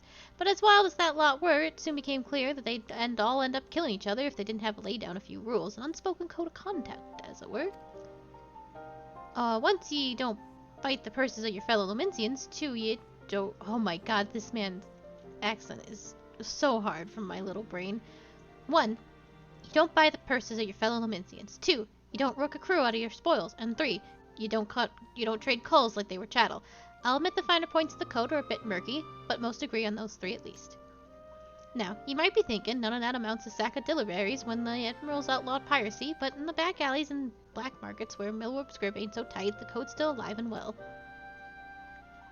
And just as the law is enforced by yellowjackets, the code is regulated by us rogues. Where we go where the shadows are darkest and hand out justice to them and break the code. Some run so Clove steals goods from the wrong cull and we steal 'em back. That's the job, my laddie lass. Of course, we don't hop twig when blade work's called for, neither. You'll see there's more to our dagger play than just stalking culls with their pointy end. We'll weaken a mark with poison, fade away and strike in the darkness, whatever it takes to get the work done. Well, Akali, what do you say? Got the guts to do a rogue's job?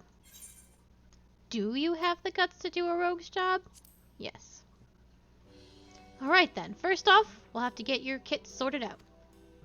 A rogue needs to be light on her dew beaters, to stay on the Mark's trail. The job might have you fighting across the deck or weaving through a mob, and the last thing you want is a bleeding great battle axe what hooks itself in every rope and post. That's why we stick to daggers. They let you slip through the streets just as easily as they slip through a rook's ribs. Here, take these stabbers and see how they look. Just don't get so excited with your new toys and you forget the dress for the role. You'd be surprised at how many colts come back to me in their bloody small clothes.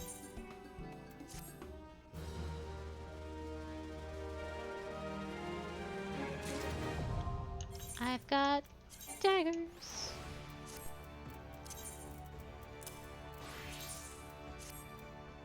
I see. This is apparently my best gear. Where is my... That can't possibly be right.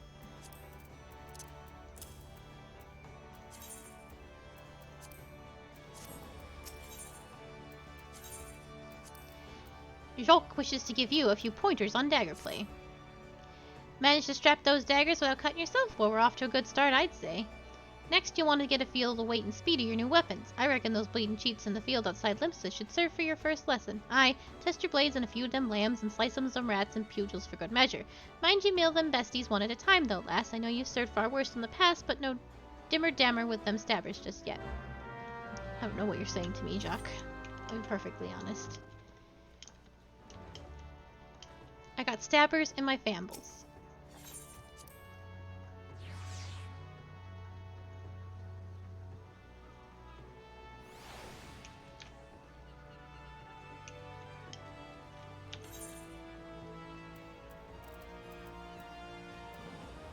Oh, and we also need to go to the Arcanist Guild and get that unlocked.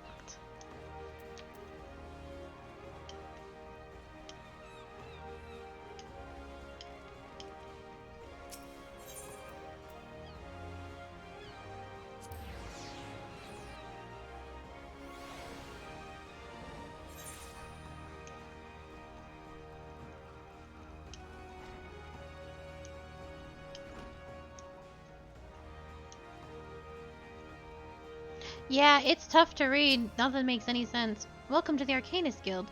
It's here we research and develop the field of Arcania. Arcania is the science of employing arcane geometries, intricate patterns that map the unlocked mysteries of existence to draw forth and manipulate the body's etheric energies. If you prefer an arcane art built on structured thought and precise reasoning, then your discerning intellect may find a home here at our guild. Might you consider enrolling yourself as an initiate? Do you wish to join the Arcanist Guild? Yes. Just as I predicted. Before we proceed any further, however, let us first feed your appetite for knowledge with a morsel of guild history.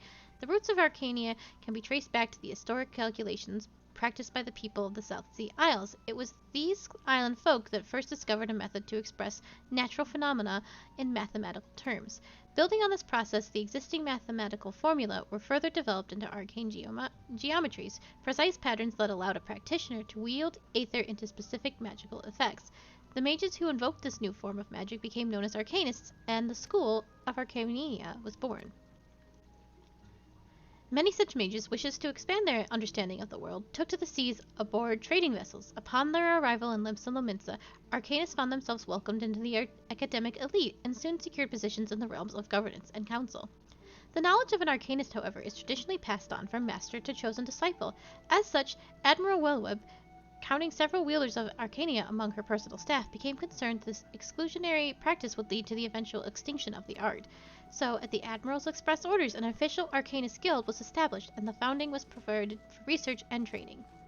The complex and demanding nature of Arcania, however, remains the greatest threat to its own future. If you invite such cerebral challenges, then you have but to reaffirm your commitment into joining our guild.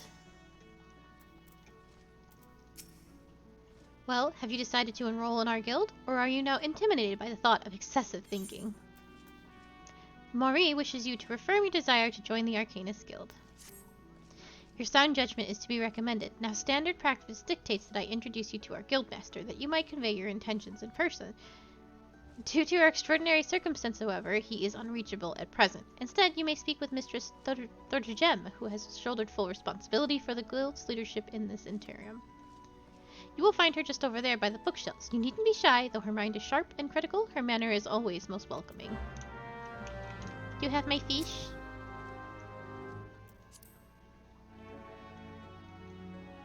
Fish. Fish. Fish. You got me a high quality fishy. Thank you.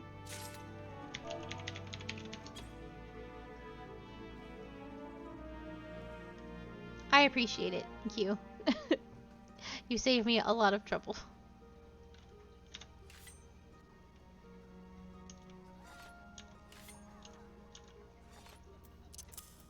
Uh-oh.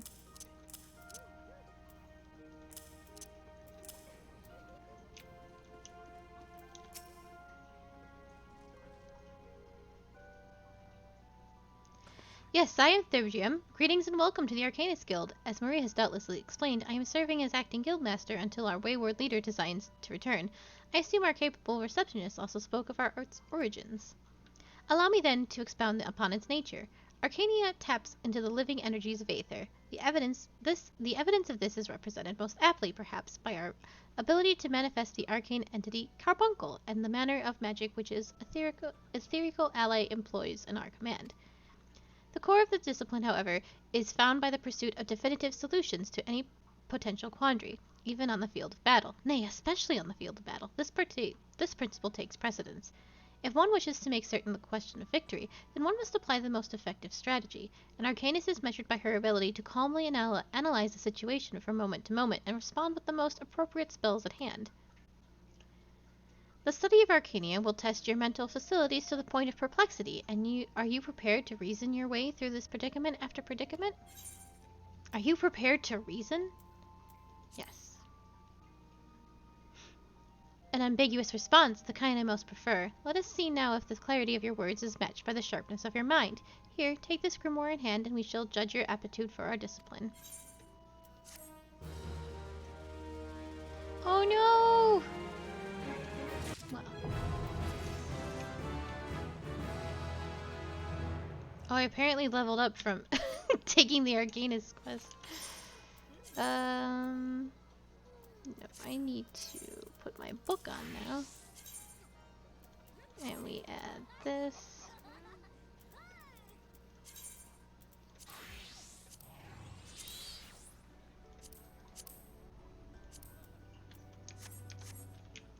I have book. I have become his book. Acting Guildmaster FFXIV wishes to judge your aptitude for Arcania. It is a hefty tome, is it not? I promise you a grimoire's weight becomes a comforting anchor amidst the shifting seas of battle, a fact you will soon discover. In Lower Lonosia, you will find, among others, 3 species of pest, dwarf, rats, and little ladybugs, and a rosé. I would ask you to employ your fledgling skill and academia to eradicate 3 of each type of creature. Leave the city through the Tempest Gate, and you will soon encounter the potential targets in abundance. As long as you remain focused, I do not foresee these opponents causing you or any budding abilities overdue difficulty. Once you return from completing this preliminary trial, I will welcome you as an official member of the Arcanist Guild. May your judgment remain swift and clear. And now that we have our fish, we can go back and do that. Oh.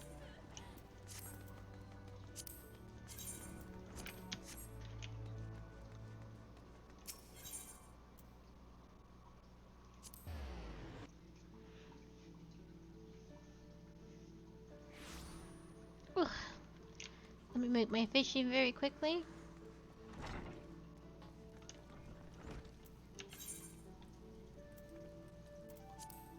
I don't think I can make it high quality.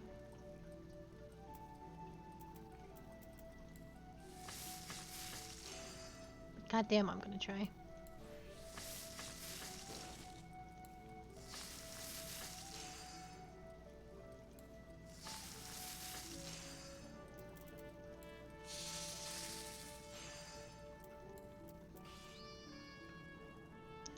Do I do 12 at a time now? So it's 24. So yeah, 36 will be the next one.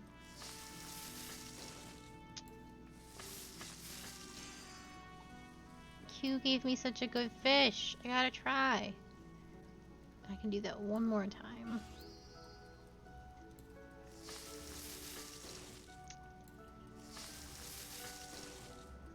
They're all failing. 68%. Here we go. I did it! All thanks to Q's fish.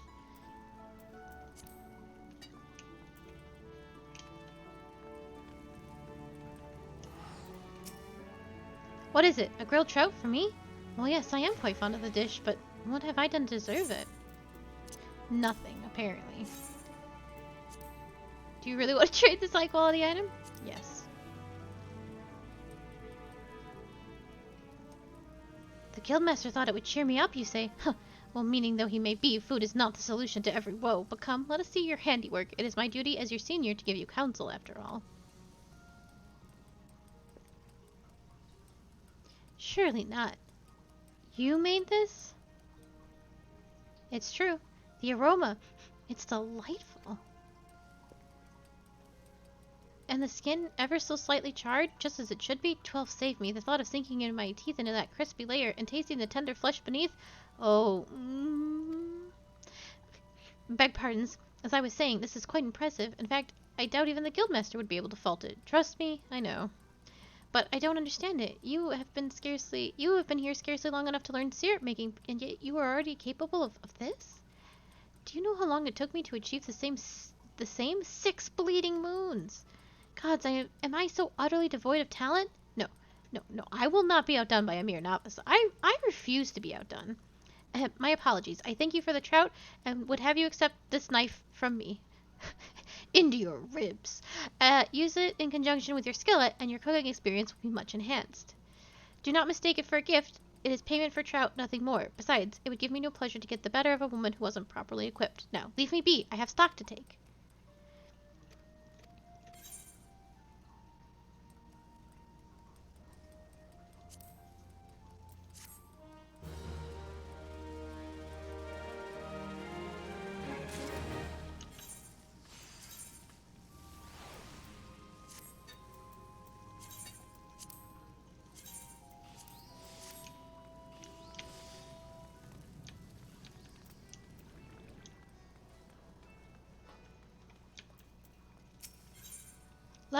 Legislas wants you to assist Angnam with a large order.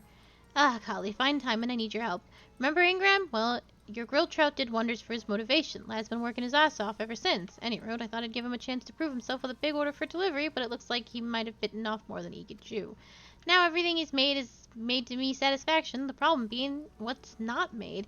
And I'm talking about a missing Toulet, nor a stray croton either. I'm talking about the bleeding main course of grilled dodo. So I'd be very much obliged if you could whip up 2 servings in his stead and get it over to him quick.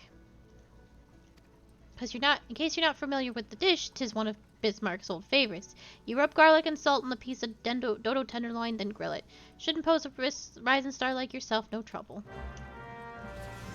Do I not have that? I bet I don't have grilled dodo.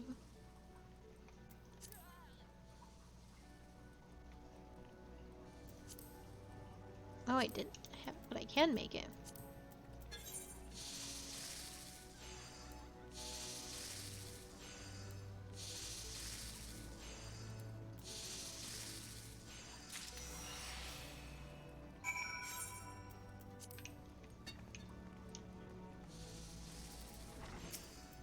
What is it now? The guildmaster entrusted me with the preparation of a sizable order, so if you don't mind, I shall get back to work.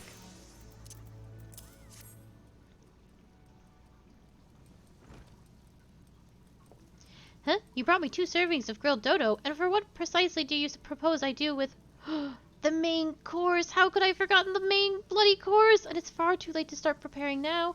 Damn it, your grilled dodo will have to do. I only hope the quality of the other courses and accompaniments compensates for... By the 12 you cooked these? The golden brown hue, tantalizing the eyes from betwixt a perfect diamond pattern of grilled lines. The surface is seared to perfection, aye, over a hot fire to seal in the juices, just as the guildmaster teaches. And this irresistible aroma, just enough garlic to balance the dodo's gammy richness, but not so much as to overwhelm the palate. Beg pardons. As I was saying, this is impressive. Grilled dodo may seem a simple dish, but therein lies the rub. If one thing goes wrong, everything goes wrong. I could not have produced anything near this standard. Goodbye! Thank you for stopping by. I hope your internet gets better.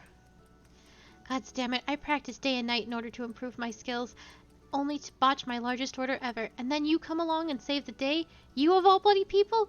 What have I done to deserve this?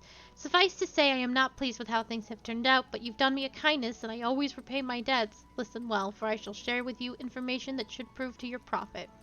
You know what guild leaves are, I trust? Well, there's a variety that calls for culinary expertise. They're known as tradecraft leaves, and they provide an excellent opportunity to hone your skills while owning coin.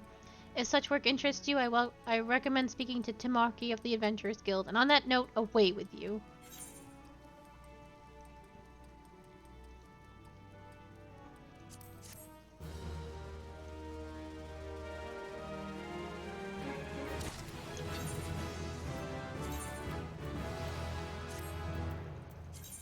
We're making friends, like most assuredly. Okay, so this is probably all I can do right now, and then I'm very quickly going to head to the Lancers Guild and grab that quest. And eventually I need to get a ranged physical quest class, but I don't think I need to do that right away. Oh, I need to tank, but I know we're gonna do Dark Knight for tank. And yeah, dancer, machinist, or bard. I will have to decide later. But for now, Gridania. And then we shall be done. And I'll work on leveling these up so that we can see their quest lines and you don't have to watch the boring parts, because that is boring. Make no mistake.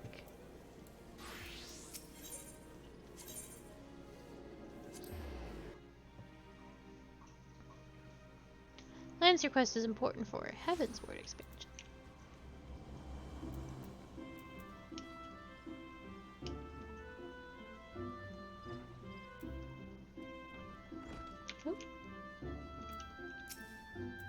Welcome to the Lancers Guild, adventurer. If you seek to refine your skills with the polearm, then you have come to the right place. Here at the Lancers Guild, spear wielders gather to train with one another and further hone their abilities under the tutelage of our fine instructors. Do you seek membership with us? Yes. Very well, I shall provide you with the insight of our history of our guild. More than an instrument of war, the spear is also a tool for hunting, and with game ever plentiful in the Twelveswood, the weapon has been the mainstay of the locals here since the founding of Gridania. With the passing of time, our nation became a gathering place for spearmasters from across the realm, many eager to test their mettle against the framed might of the Wood Whalers. And it was here in Gridania that their myriad fighting styles came into contact, eventually giving rise to the art taught here today. That spear technique could be formalized at all owed much of the founding of the Lancers Guild by Wood Whaler Captain Mistal, nigh on a century past. Oh shit, we'll need to grab Monk eventually. Well, the tradition of accepting students from without as well as within Gridania's borders persists to this day, ensuring that the art of the polearm may not only survive but also continue to evolve. The tradition of accepting students from without as well as within Gridania's borders persists to this day, ensuring that the art of the polearm might not only survive but continue to evolve. Well, there you have it. I hope this brief history of the guild has helped settle any doubts in your mind. The Lancers Guild is always eager to accept new initiates. If you've a will to enlist, speak with me again, and we shall begin the enrollment procedures. Well then, have you made up your mind to enlist in the Lancers Guild? Jillian wishes you to reaffirm your desire to join the Lancers Guild. Excellent! I shall let Guildmaster Ywain know to expect you. All who seek admittance to our ranks must present themselves before him. He will judge if you are fit to become one of us. Pray make your way to the training area within. Our Guildmaster awaits you there. There's a lot of Lancers around here. Well met, adventurer. I understand you wish to learn the Lancer's art under our roof. I see you have some combat experience, yet it remains to be seen if such skills that you have acquired will avail you here. But no matter, in my capacity as Guildmaster, I shall guide your training, beginning with the very basics, the principles of our art. There exist myriad fighting styles, each of which have its own unique qualities. None, however, can claim to be as offensively minded as ours. Our approach is ever of one of tact, no matter who or what we face. An experienced lancer is able to wield a polearm, as if it were an extension of his body. He transforms into a raging storm before his foes, delivering a barrage of devastating thrusts and slashes. To facilitate such a relentless assault, we lancers forgo plate, favoring armor of leather and chain, such materials as provide adequate protection without unduly hindering movement. A lancer's worth may be measured quite simply, in how swiftly and decisively he can pierce his enemy's defenses. By its nature, the polearm is a simple weapon to wield for good or ill. Even in a farmer's hands, it's capable of wreaking considerable havoc. Thus has it been a mainstay of our very great army since the ancient times. Yet no a lance alone does not a lancer make. Faced with unfavorable odds, an unseasoned spearman will break formation and flee without a moment's hesitation. A true lancer, however, flinches not before his enemies, for he knows the meaning of fear. Ever does he press forward, disdainful of the odds that he might pierce the enemy line and open a path to victory. Needless to say, doing so requires no small amount of courage, and that is why our guild has striven from the first to instill the essential quality in every soul who passes through our halls. Arduous trials await you should you join our ranks. Knowing this, have you the resolve to wield the lance? Yes. Well said, adventurer. I see no reason to deny you a place within our ranks. But I had neglected to introduce myself. I am Ywain, master of this guild. Pleasantries duly exchanged, I shall add to your hunting log the names of creatures against which a lancer might hone his skills. In celebration of the occasion, I hereby present to you with your own spear. Arm yourself with it. Speak to me once more. I would have you undertake your first task, a trial to be precise.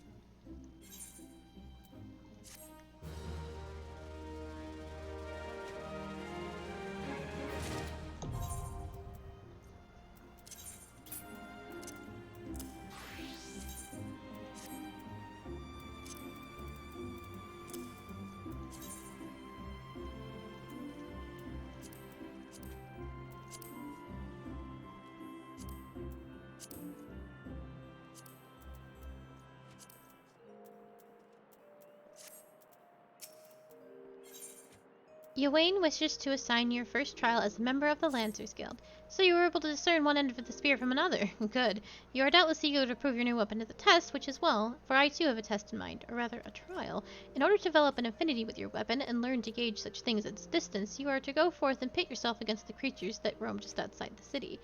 The squirrels, ladybugs, and fungi should provide you with a suitable challenge. Put down, let us say, 3 of each, and then report back to me. Okay.